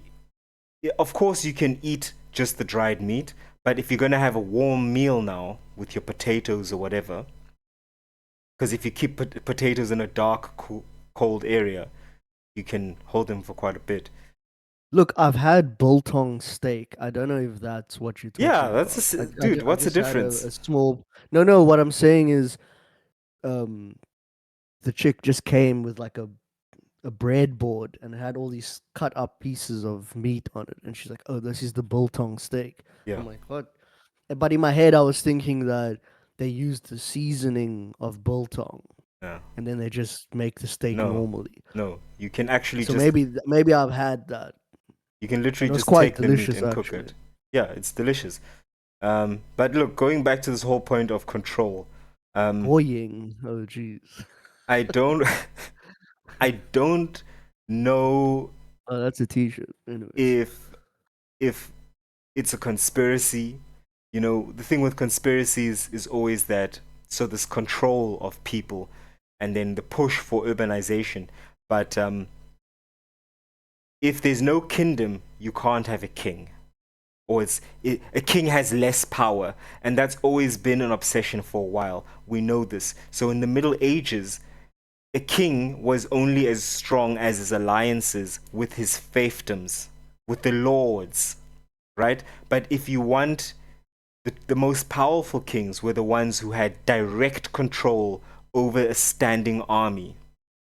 Otherwise, you'd have these classic situations where it's like, we want to go to war, but we need the duke to give us men, and we need this lord to give us men, because you don't have like your own sufficient standing army, and that's weakness. So in the same sense, if you try to build a major economy and become a billionaire, how are you going to do You that obviously need unless people. you need the people to play along? And how are you But going to here's get them another along? thing, right? We know this is something that happens. Even when people overthrow like a king or a ruler who was terrible to them, Yeah. eventually they end up trying to give the power away anyways. Like it's like people want to be led. They'll always find someone that they think is like the leader. So it doesn't last long where everybody's doing their own thing. Eventually they always gather together and say, "No, you make the decisions for us." And we're okay with that. But then it gets to this point where we at a bar talking about how there's inflation and taxes and the potholes in the street aren't being fixed, but we're the ones who place those people in power. Mhm. But And then we continue always to have like place this them. amnesia of, oh no, but we can take it away from you at any time.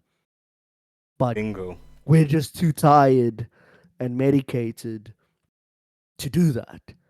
Bingo. Like, just imagine a bunch of, and I obviously don't do this, right? I'm not, what's the word? Advocating for rebellion. I'm not advocating for overthrowing of government. I'm just saying that I am.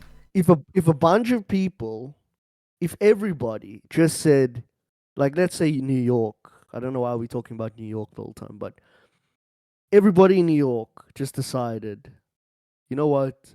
Let's just not do anything and see, and like, let's see what happens to the people, right? Let's see what happens to people in government, how they start running around, just to like for the fun of it. Then they would notice the shift, right? Mm. Then you would really understand how like powerful you are. Because You're then you'll be absolutely like, right. oh, these people actually work for us. Yeah. And we've let them get away with these things. And we have this weird, like, it's like this hypnotism of, That's without them, exactly I what won't it be able is. to survive. That's exactly what it is, Mikey.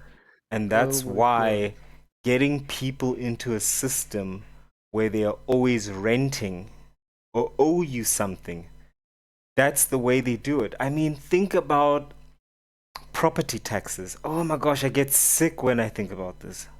Dude, I have bought Explain this. it to the people in depth. Not really. You, You you, don't have you, to give a long shtick, but look, just let's say you're like, okay, I want freedom. I don't want to rent anymore. And I'm not going to buy an apartment, because if I buy an apartment, I'm still buying into an existing building, and they can get from me some kind of maintenance fee, for maintaining the building. yeah. So you buy a piece of land in a small town. You still have to pay taxes. You own that land outright, not a bank loan, nothing. You still have to pay taxes on your land, on your property. Why on earth is that? I mean, Because Obviously, I know it's like, what's the point of me buying it if I still owe you? But they'll just take it to the next level. No, but we own the country. You own a piece of land in our country. And that's obviously where it's like, but I've bought this, right? Yes, you And how should. can you really own a country? Like, Mikey, that's the problem, it's like you're just like saying. weird. It's just weird stuff, right? It's like you're saying, we give up power and pretend like there's someone else doing this and we don't have the power to stop it. It's Uh, literally Plato's allegory of the cave, right? Where like the dude finds, I don't know if you know it or not, but essentially it's these people who are chained down in a seated position. They can't move their necks left or right. They're like completely chained up, and they're all facing this wall. I'm not sure how many people, but yeah. they're all facing this wall, and behind them is this huge fire. And then in between the fire and the people behind them are what you would call the elites. And the elites are making shadows on the wall. So we sitting there chained up and we're looking at the wall and we see these shadows and we think that that is reality. So Mm, like basically our whole lives is this these shadows on the walls. We think that's real. mm, But then one day one of the people, who knows how it happens, maybe it's like Neo in the Matrix, the anomaly, whatever. There's always a story about the anomaly. But this guy, he gets loose a little bit and then he starts moving around and then he realizes like even the chains that's on him, it's like a scarf. Like he tries to remove it and it's just like a scarf that falls off and it's not even really keeping him down. mm, And so he gets up and like he even sees like these elites there and they see him and they don't even care. They're not trying to stop him or anything. And he goes out of the cave and he sees this light and it's like his eyes even have to adjust because it's so bright. And he goes outside and he sees real life and he's like, oh my goodness, that's not real life. The shadows on the walls, that's not real. This is real life. And then he goes in and he tries to tell the other people, no, you can just get up. Nobody's even going to stop you. And they all like gang up against him, tell him he's crazy or whatever. yeah. um and that's obviously what happens with people who quote unquote become enlightened. The people always end up turning on them, right? When they tell them, no, you guys are actually free, like, and no one's even keeping you there. Right, Mm. going back to the whole government thing. Even these things, you call them the man, the elites, all these people, they're not even trying to keep you trapped. It's all just in your mind, right? Just like the shadows on the wall. um They know so that it's kind of we will keep each other trapped. in bondage, right? We will Uh, do it ourselves. And it's actually quite sick. but It's this the, quite the the sick. idea of trying to say that there's a man, or it's this person or that person, or it's the Jews, or like whatever you want to blame it, is like all it is doing is giving away your own power By and not failing to recognize realizing that you have the that power. you are powerful, Mm, like beyond measure, really. yeah. They even, I think it was, what's his name now? He passed away. Bob Bob Proctor. Ah, got it. Nice. Bob Proctor. Bob Proctor. It was like this. He's from that Spiritualist. time. I mean, I guess he's a businessman as well, and a lot of his things. He's like from that time of like, not from that time, but he's sort of from the offspring, if you will, of that era of like Dale Carnegie, Andrew Carnegie, Yeah, yeah, yeah, Napoleon yeah. Hill, uh, you know, and then even guys like Tony Robbins and stuff kind of learned from Bob Proctor as well. They would do these videos of like how powerful you are and the power of the mind. It's very like all those mentalist um, tactics that people would use, like vision boards and affirmations and stuff. Mm. And he once said it. And obviously, sometimes when these guys talk, you're like, oh my goodness, that's crazy. But he was saying that the energy in a human being's body um, is enough power to like power like a whole city. I really wanted to say New York again there, and I was like, I can't keep bringing up New York. But he I was saying think that that's how that's much power in someone's you know, in the molecules and atoms and electrons and stuff in your cells that you actually have to power an entire city. that could very well be possible. Of course, if If we we're just talking about quantumly, right? yes, There's that yes, word, exactly. quantumly. Mm. Yeah. But basically, my point is that it's always this giving away of power, of I'm not good enough, and you know, we just don't know. We really don't know, dude. So what's this got to do with Russell Brand?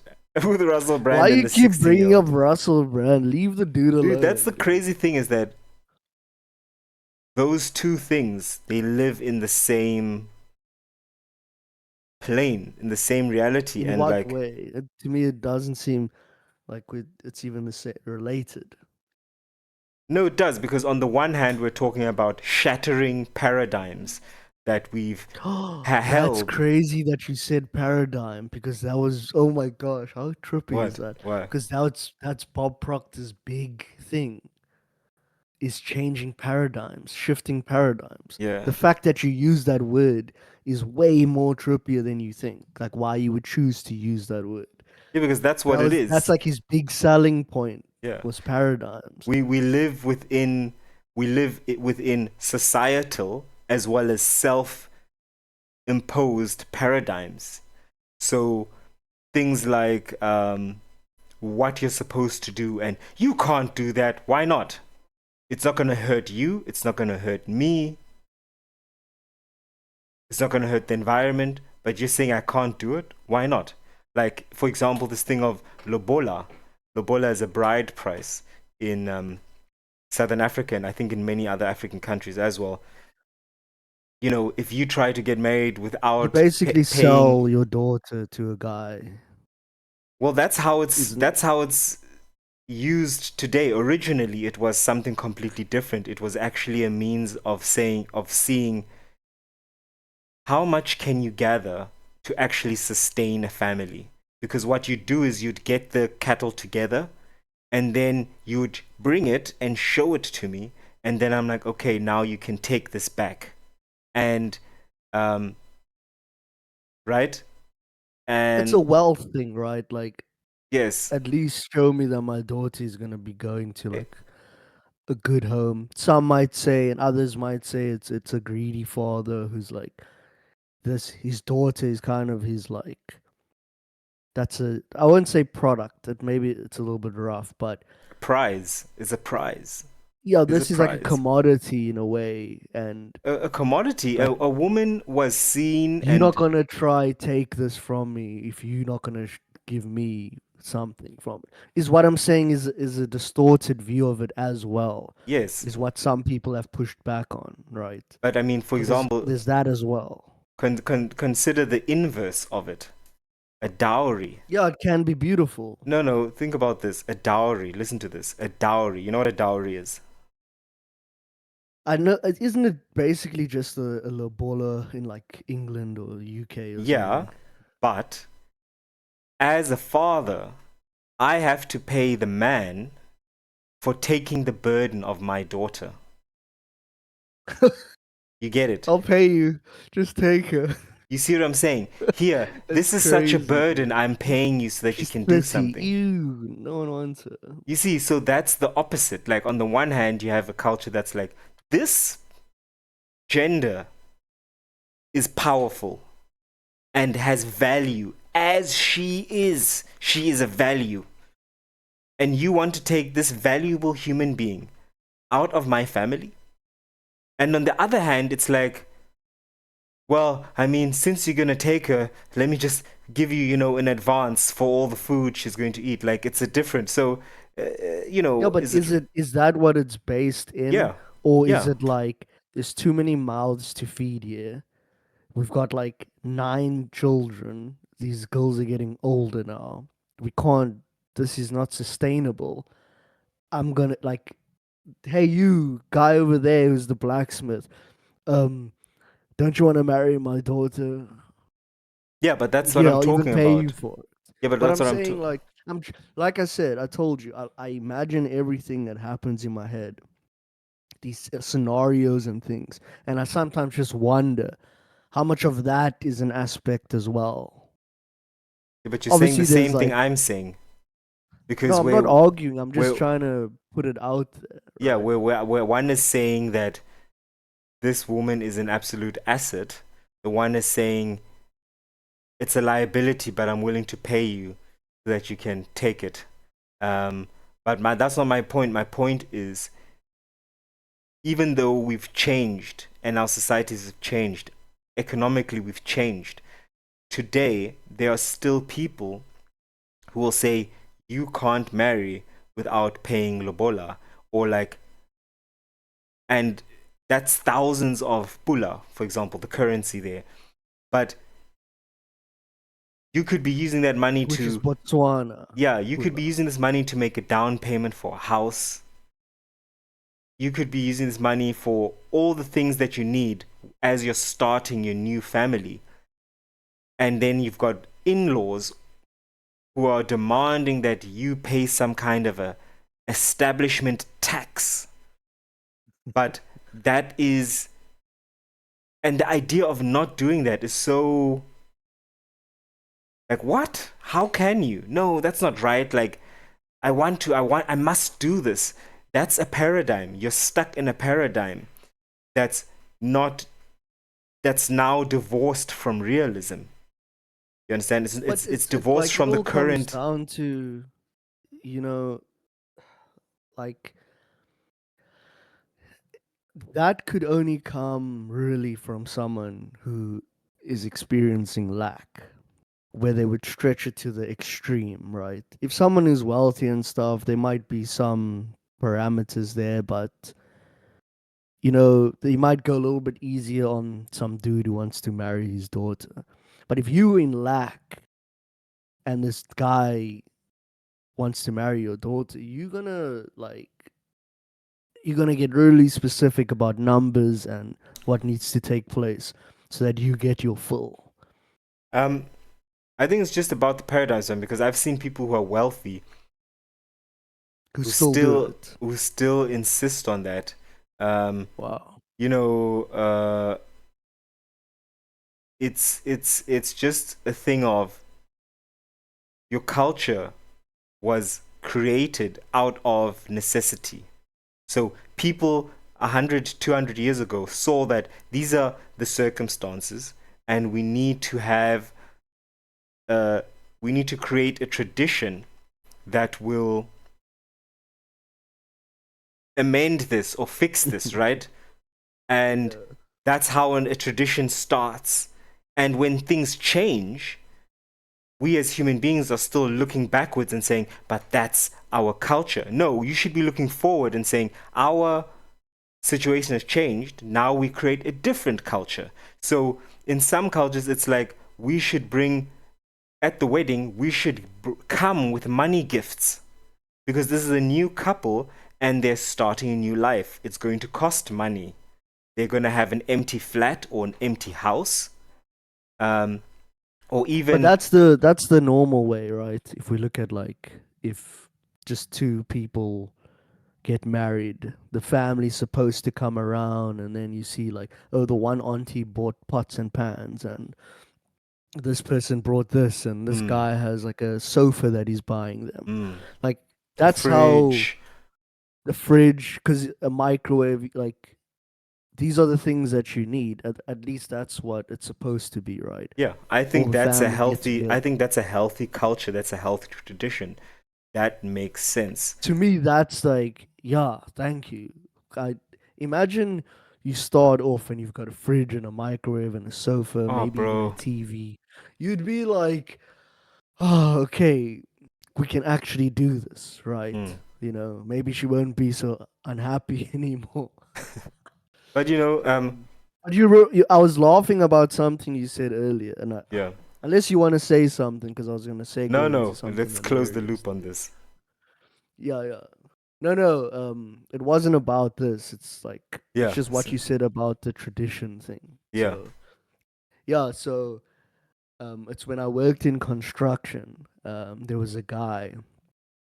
I can say his name because I'm sure he's dead, but his name's Max, right? Yeah. And he was a cool guy. Like I'm not saying he's dead, but You just said that I, literally.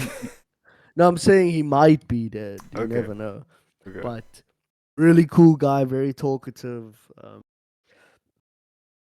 And I remember one day, so what would happen was there was a taxi because I was working away somewhere, and a taxi would go and pick up all the guys, all the general workers. By the way, a taxi is in the It's South like a African context, combi. it's a combi. It's a minivan. It's a shared taxi, Oh yeah, basically. right. Because you might taxi, you can think of New York cabs. Yeah, There's yeah, the New York. exactly. It's the London cabs as well. But yeah, it's just a. It's about a eight. What would you say? It's a 16 seater. eight-seater. 16 seater. Really? Well, I mean, that's how many Could get in. actually be. Yeah, 4-4, Baba, 4-4. Yeah, Yeah, yeah, dude. yeah. Dude, they even have this. This is just a side note, but if you get into one of those taxis, they even have this like it's just a piece of cardboard with a cushion on that was probably like ripped off of somewhere, and they call it the laptop, which is interesting. And basically, they put it in between two Oh, chairs where there's a yeah, yeah. space, Oh, man. like where you're supposed to walk through to the back of the taxi. Yeah, yeah, They put the laptop there across the seats. So it's an extra seat for you to sit in between. yeah. It's yeah, it's interesting. And then also you'll even just have someone who's standing, right? Because you trying to get to where you You go. mean backed over But like, anyway, yeah, like this. I mean, I've been in that position because I'm like, look, I'm going 15 minutes down the road. I'll stand. I'm fine. Like, yeah. just let me get there. So And carry on but with your anyway, story, bro. so the taxi it can there's a lot of people that can fit in there. Not everybody of the general workers used the taxi. Yeah. Some of them got there through their own means, but Max was one of the dudes who was in the taxi. And I remember the one day the guys were saying, "Oh, Max isn't feeling well. He's in the taxi." And like, so we go down there and we're like, "What's going on with Max?" And dude, this guy's completely laid out there, right? He's barefoot. He's wearing like his Okay. overalls. He's barefoot, and like his shoes are next to him, dude. And his shirt over here is like lifted up. I mean, his nipples are showing, and Okay, he's got like sorry. what do you? Anyways, and he's like over the overall jacket is like open like this, and he's just dude, he's rubbing his stomach like this, and his feet are like going up and down like this, dude. And Holy he's shit, like, was he "Ah." dying? What? Okay. All I know is I didn't get too close once I saw him, dude. He's like, Mike, the tradition, the tradition. Like he just kept saying it, and I was like, why is this guy here? Like, why are you coming to work like this? What And do you we're mean like, the we're like, tradition? The tradition. no, no. So that's what we're like. I'm like, what are you talking about? And then one of the other guys, Sibu, was like standing next to me. He's like, no, no. He went to the, so like a lot of like Africans. I don't know if you want to put it, say the tribes, right? I don't know. I'm really not sure how Nations. it works, right? Yes. But you would go to a place where your family's from, and they would have like a ceremony and stuff like that where they slaughter a cow and it's a big feast and there's drinks and stuff. Like, I'm not even sure what you call that, but it's most of my friends would be like, oh, at the end of the year we're going to the big, it's like a big festival, right? It's But just going home. It's like Christmas time around there. That's the yeah, but it's that, but there's also this there's like this big celebratory thing about it. Like I've even been invited, like, oh, you must come with. You'll see there's a lot of food, there's like girls and yeah, everything.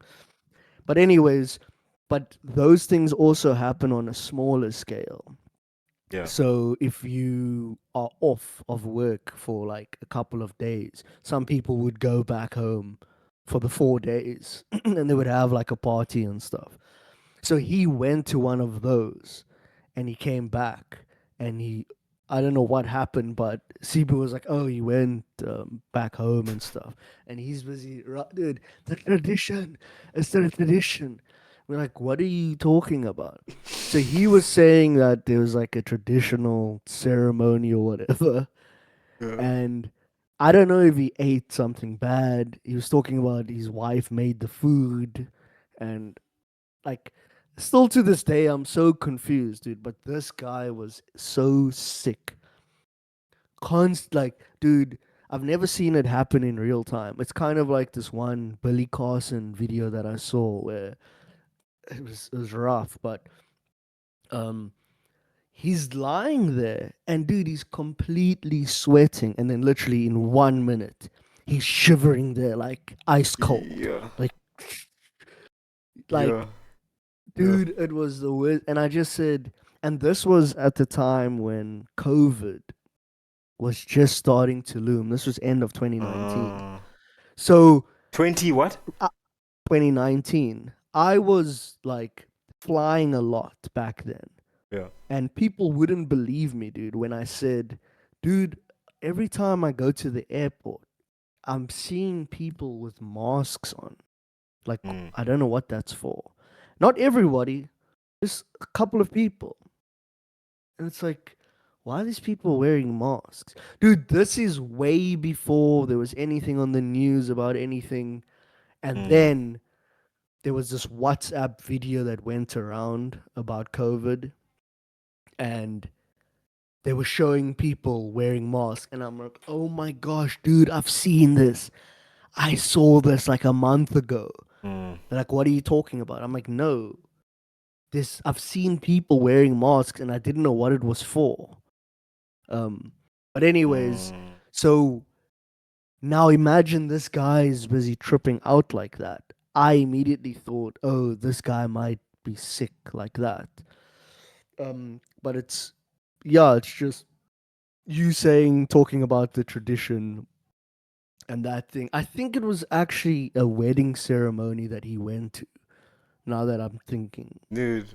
and his Dude. wife made the food, and I was just thinking, why are you coming to work? Even, but what I'm saying with the Billy Carson thing is, you know, now this is trippy. You know how like Yeah. some people, they, it's like their life like flashes before them, where they've realized they've made a grave mistake. Mm. Dude, if you go and you watch Billy Carson on the Flagrant podcast with Andrew Schultz and everyone, he's there, and Andrew Schultz is like, so how did you get started in all of this? Like, what experiences happened to you? Dude, I promise you, he has this look in his face, there's this pause, and then there's this like shock of worry and concern.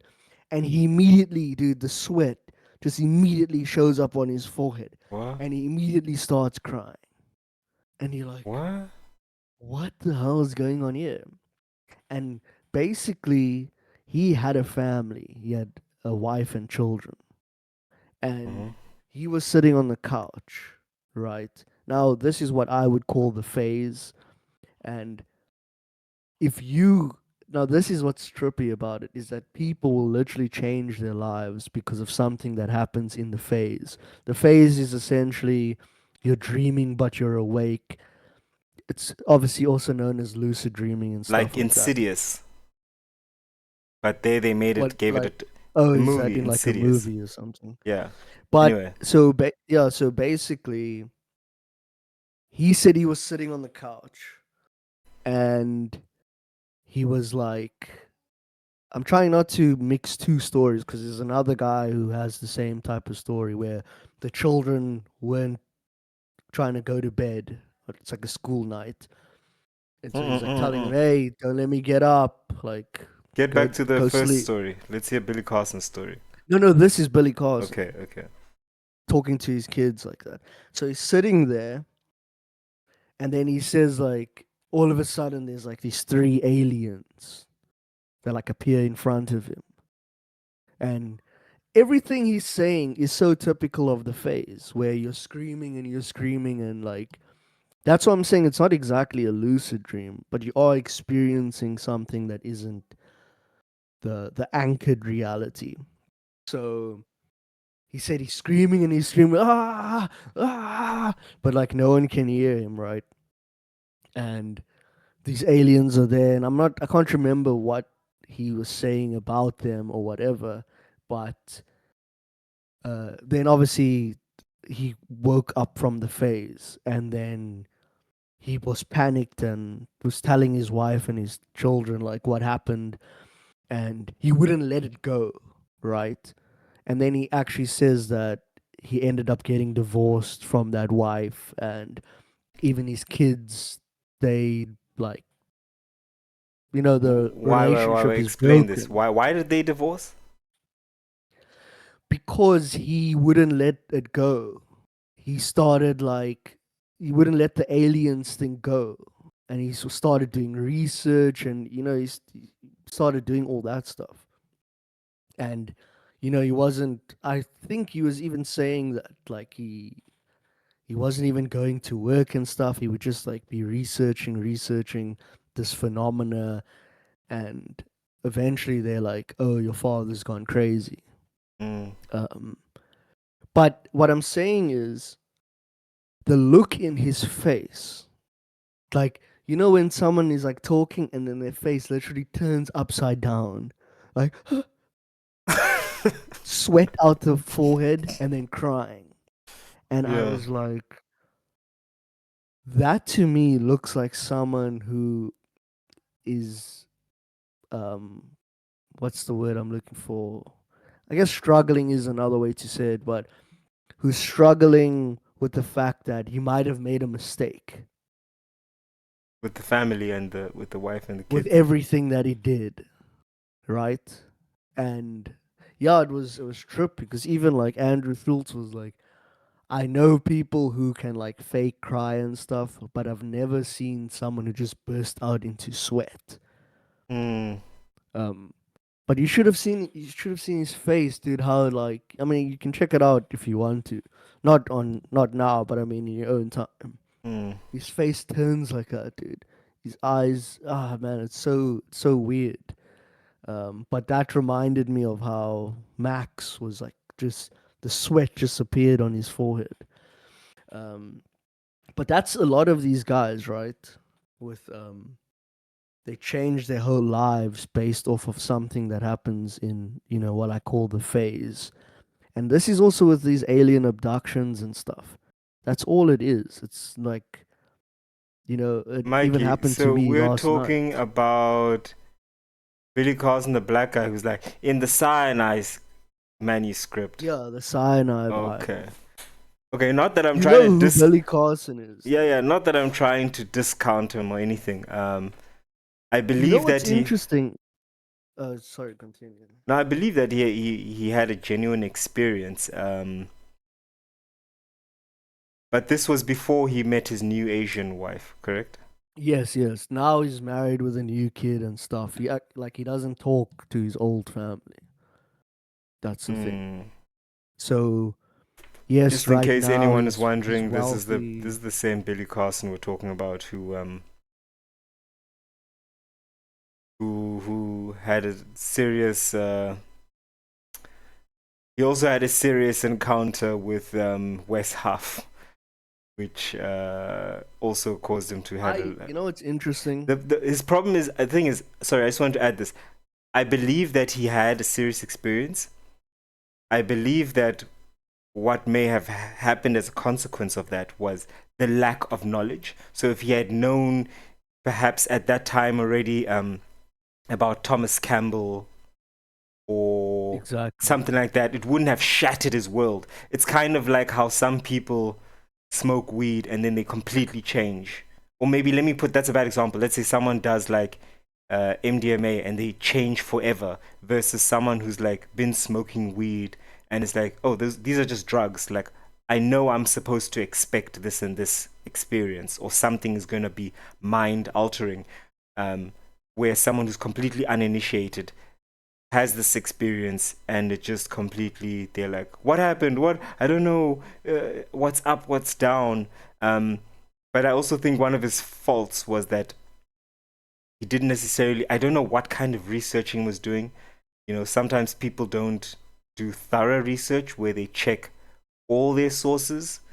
Why am I saying this? I'm just saying because there's obviously a lot of stuff he said when he has been saying for years, and then Westhuff was able to tear apart or make him stumble on some of the most simple things, which kind of showed that maybe his research wasn't as thorough as he had thought, right? So like going back to text sources, going back to archaeological sources, it felt kind of like someone who's been doing a lot of research, quote unquote, On like by, TikTok or whatever. you know, by watching Zeitgeist or watching The Arrivals.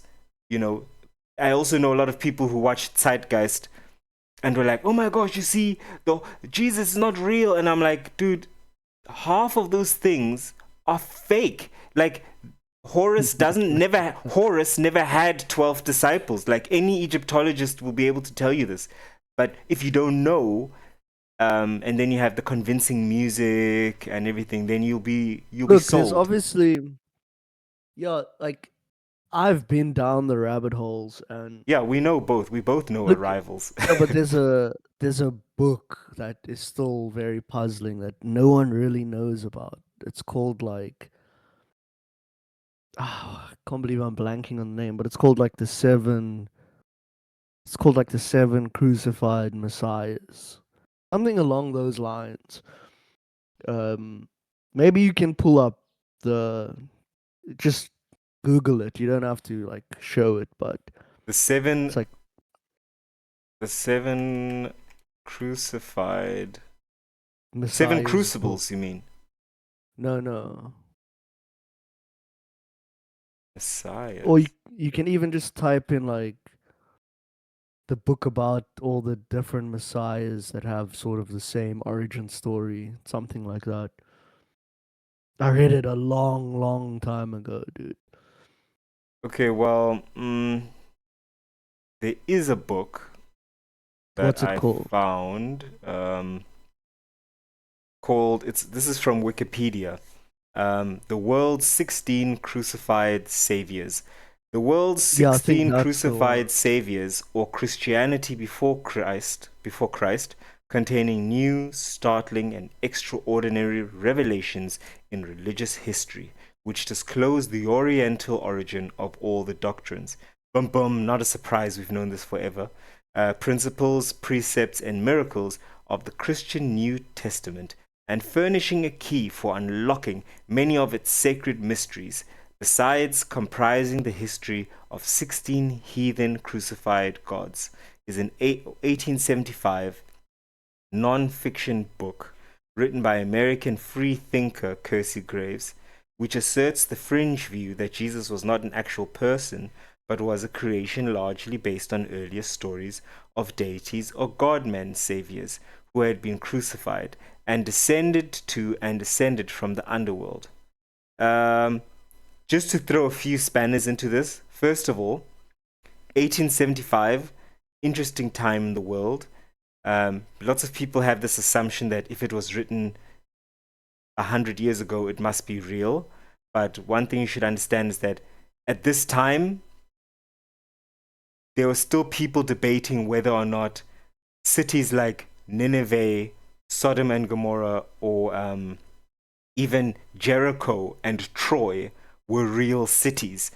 Now we have archaeological evidence that show that these are actual cities, or at least that there were settlements that much describe these accounts in historical text or biblical text.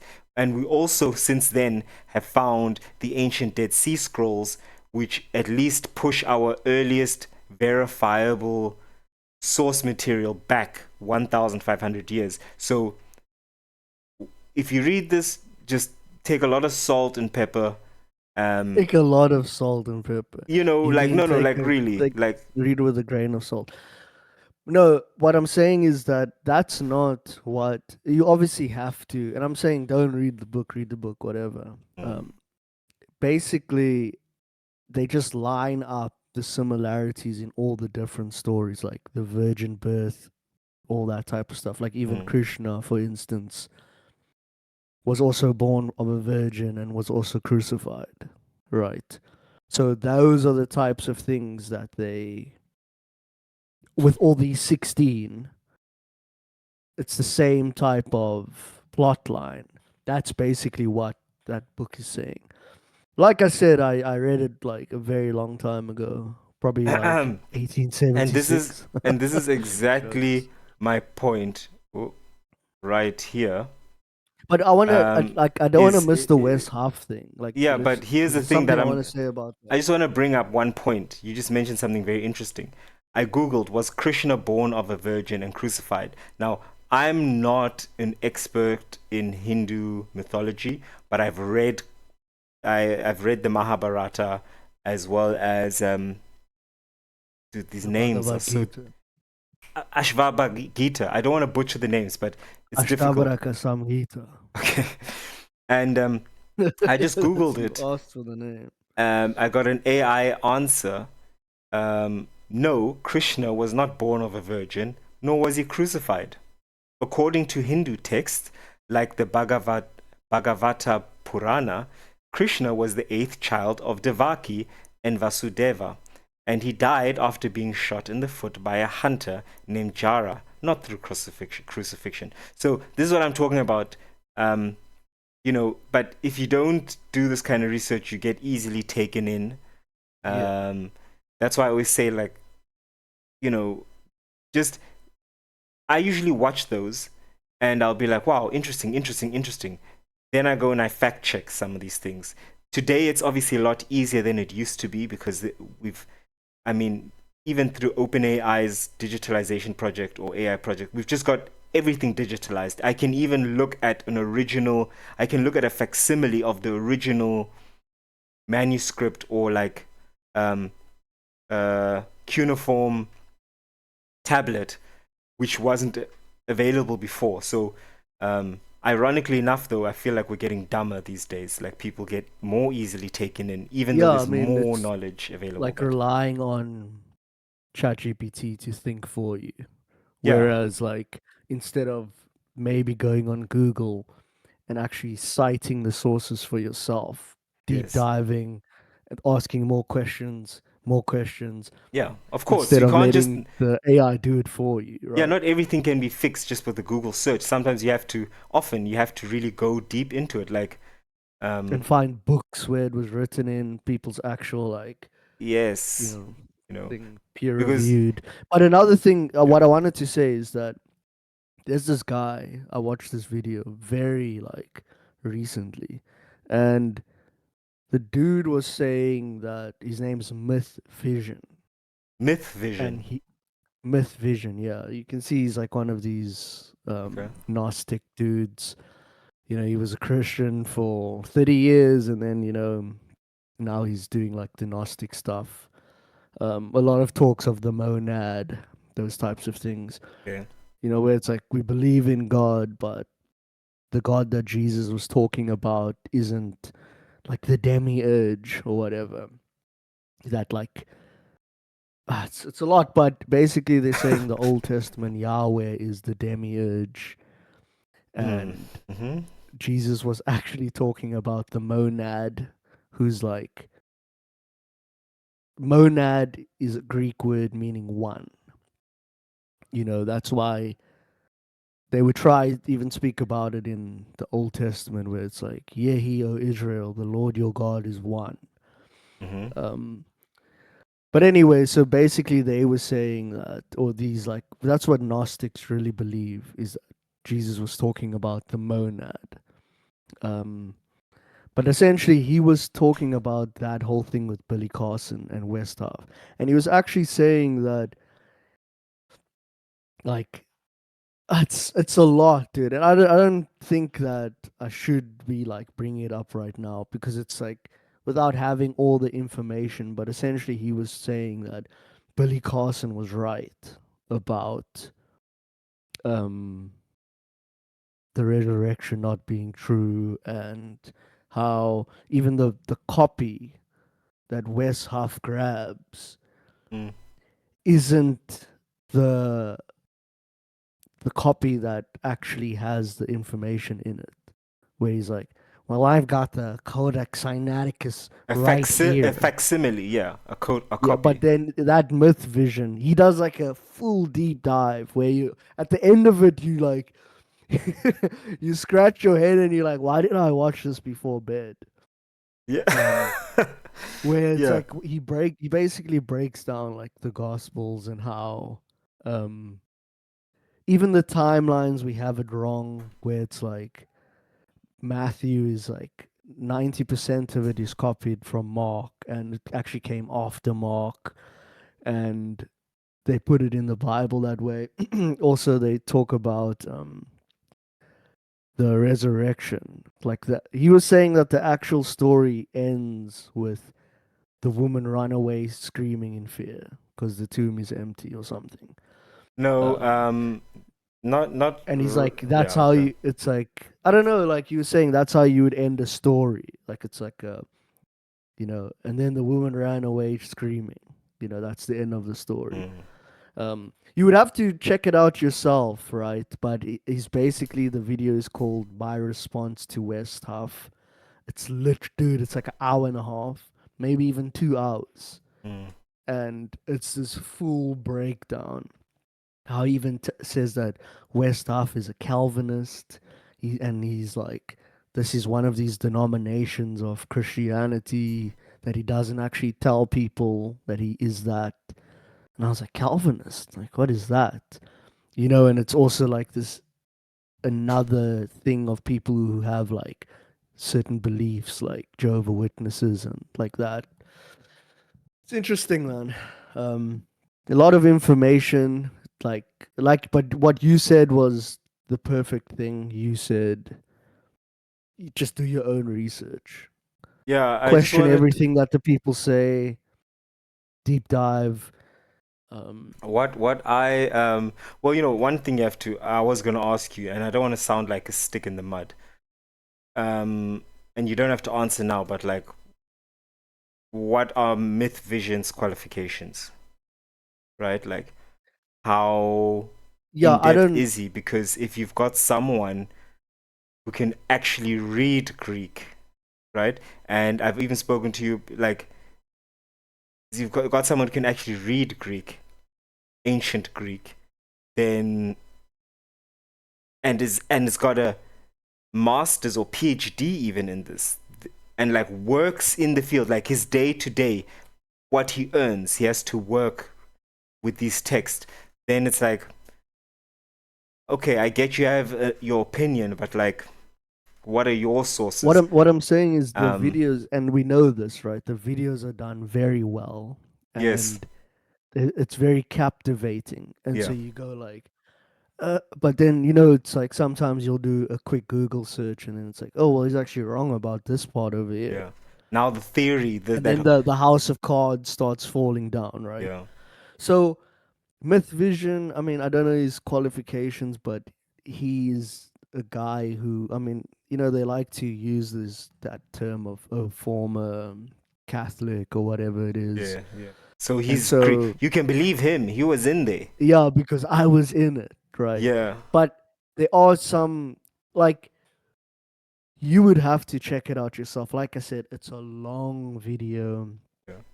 uh, it's just why it's always interesting is because you have like this anti-hero character that steps up to the plate, right? Yeah. Where at first you had Billy Carson, who was this guy who's, a villain, right? Yeah. Because everywhere on TikTok and stuff, he was just bashing Christianity and that. Yeah. Okay. Then you had West Huff, who was the hero now. And he put him in his place. And he even went on Joe Rogan and like he went on Flagrant podcast and he went on Sean Ryan.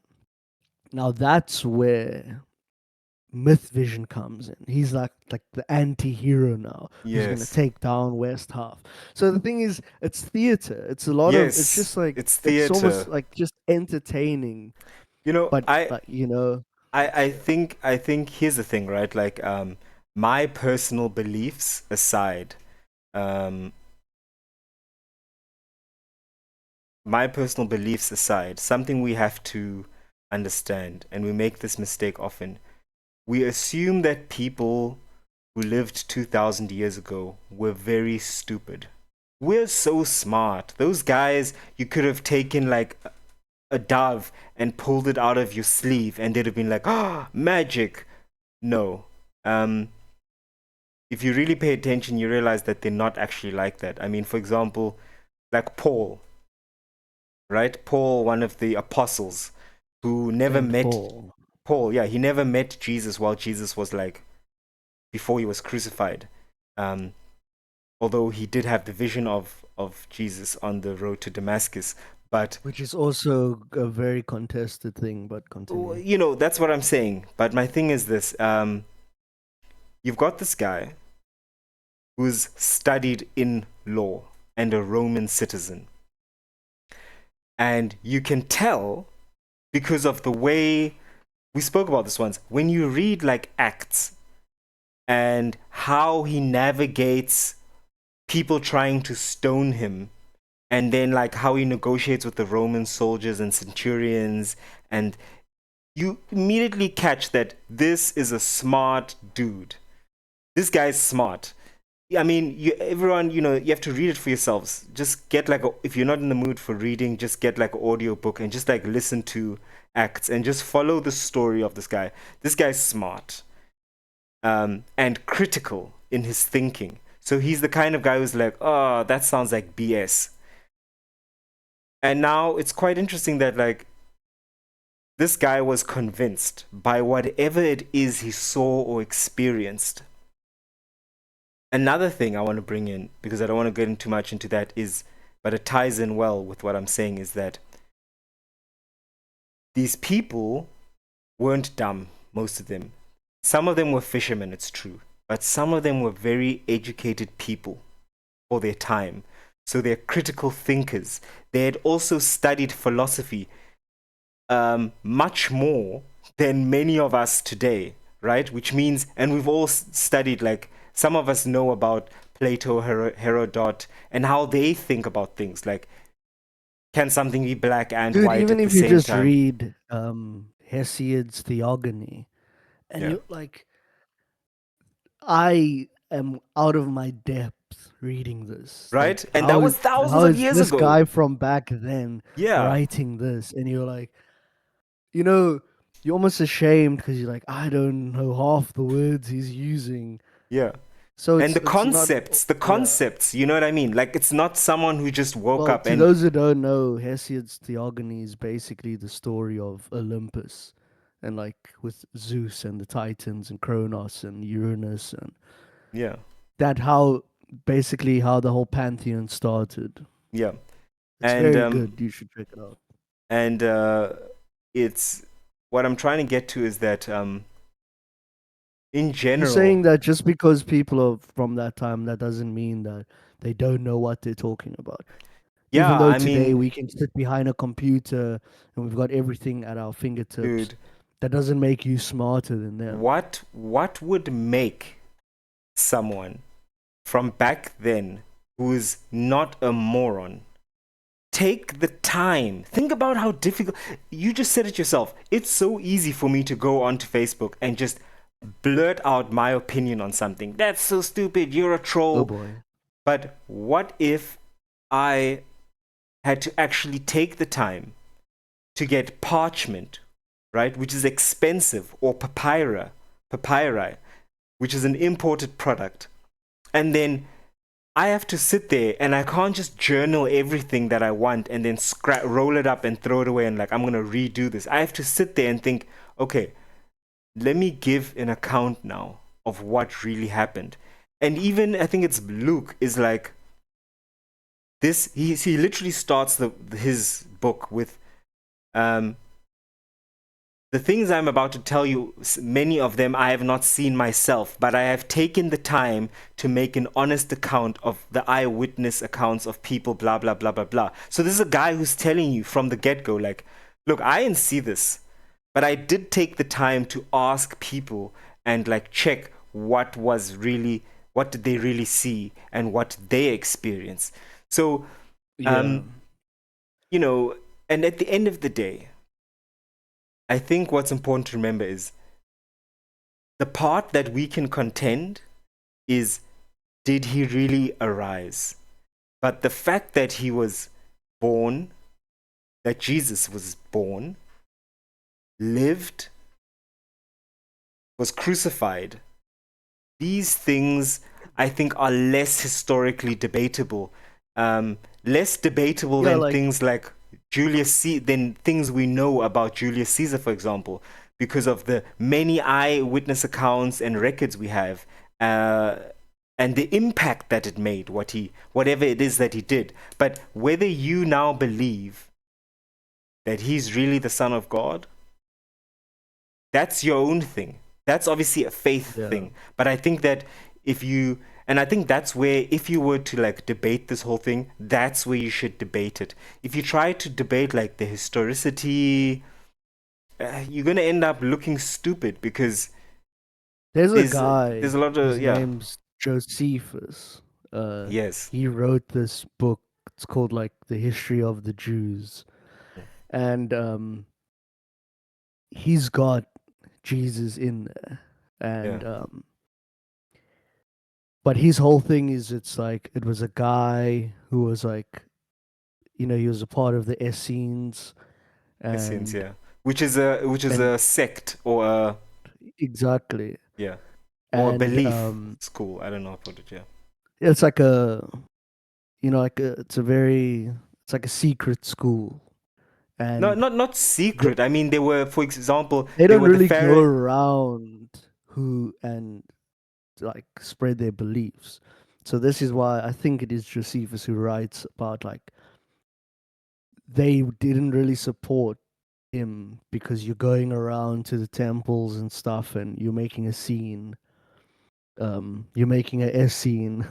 Anyways. Um, but yeah, and then he writes there that the guy was, then crucified. A lot of people also say that he was beheaded. Um, and so then there's the whole thing about, and this is obviously just theory, but how him and John the Baptist were actually the same character. That was later then separated to create this like storyline. Um, yeah, that's just so what I'm saying is obviously I've checked out a lot of these things in the search, right? And yeah, just check out if you want to, just check out that book like History of the Jews or whatever. What I'm more Um interested in, maybe, but just to let you know, there was a little bit of technical issues. I'm just letting you know. where with what? It probably won't show up on your side, but I'm just meaning a bit of a network errors when There you were a were few moments where talking. you froze a little bit, but I think that yesterday we had quite some concerns because there was supposed to be a storm rolling into Cape Town. Um, What are but you talking about, Cape Town? dude, Anyways, you're stones throw away from Cape Town. Like you acting like you're. I know you're not in Cape Town, but you're in one of the I'm not suburbs. trying to dox myself, is what I'm saying. Oh, okay. Sorry, on Um, Mars. Um, listen. yeah. What's the So name of what that? I'm saying is, That's that name of that ancient Greek book, man. The Hessians. Oh, you mean Hesiod's Theogony? Hesiod's Theogony. Okay. Yeah, it's just Hesiod's obviously, Theogony. Ah, yeah. okay. That's interesting. How long have we done there? I really don't want like network to like kind Okay. of I just want butcher to.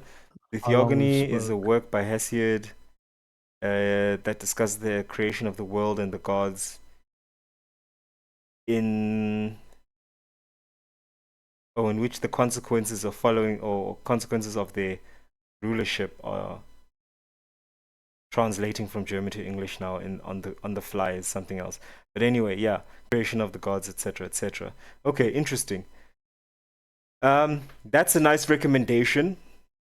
Definitely gonna check that out. Um, again, we went on like so many tangents, but we just can't control it, because Yeah, our look, minds are always I wanted to actually deep dive into that, but we can save it for another time. dude. We The should. whole story of the Are we gonna pantheon make and it like? stuff. Are we gonna try do like a No, I theme? mean it will either it comes up or not. I'm just Mm. saying like it's one of my interests, right? With the Iliad and Iliad, yeah. Homer's Odyssey, uh, these things like I definitely have. I don't know what it is, but I do like it a lot. I like that history of Greek mythology, and Dude, let's even like go. even when I do quizzes, it's like when it comes to Greek mythology, I'm very good with it. Dude, Don't ask let's me let's anything do now. it. Let's do it because I actually No, but like yeah, just well, we can talk about it off the pod. I'm just saying that uh yeah, parameters never really go well. You end up like, okay, we can talk for so long, and then what? You know, I guarantee the you. the free flowing is where you get like Bicentennial Man and Simone and these things that you didn't even think you were going to talk about. I So guarantee you we're not going to be able to keep it on just one topic, but like it'll be interesting because actually one of the um, works that I'm reading in Nietzsche's book, yeah, his collected works is discussing Greek tragedy uh, and music. And I'm not going to go into it now, but he links it to this question of is tragedy is the proliferation of works of tragedy a sign of a society almost being depressed? That's interesting. Anyway, I may be out my depth, but we'll talk about that, man. For now, it was great talking as yeah, yeah. always. Look, I could go on, especially since we opened Pandora's box, Mm, right? Because that's literally in Hesiod's Theogony. But yeah. anyways, um, but yeah, let's just end it there because I mean the rain has started. I told you earlier, and I don't want to lose anything to bad network connection and stuff. All right, Rasta. You want to do two But minute? anyways, it was a good chat. As always, we ended off with a 2 minutes. If people don't know what that is, because yeah, this is our episode that probably has the best quality, so we are improving. But after everything that was said, we just have a moment of silence, just to like let the dust settle, and then yeah, just And what are take we a supposed moment to if you do in want. that? And what are we supposed to do in the 2 minutes? Think about nothing. Just Just try to. just be still, just almost the best thing I could say is just have an inner listening ear. And yeah, I mean, obviously you can just switch off now, but yeah, whatever. Yeah, another good conversation. I'm gonna start it off by saying thank you, and then after we're done with the moment of silence, I'll say thank you again, and that's where the episode will end. So, thank you.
Thank you.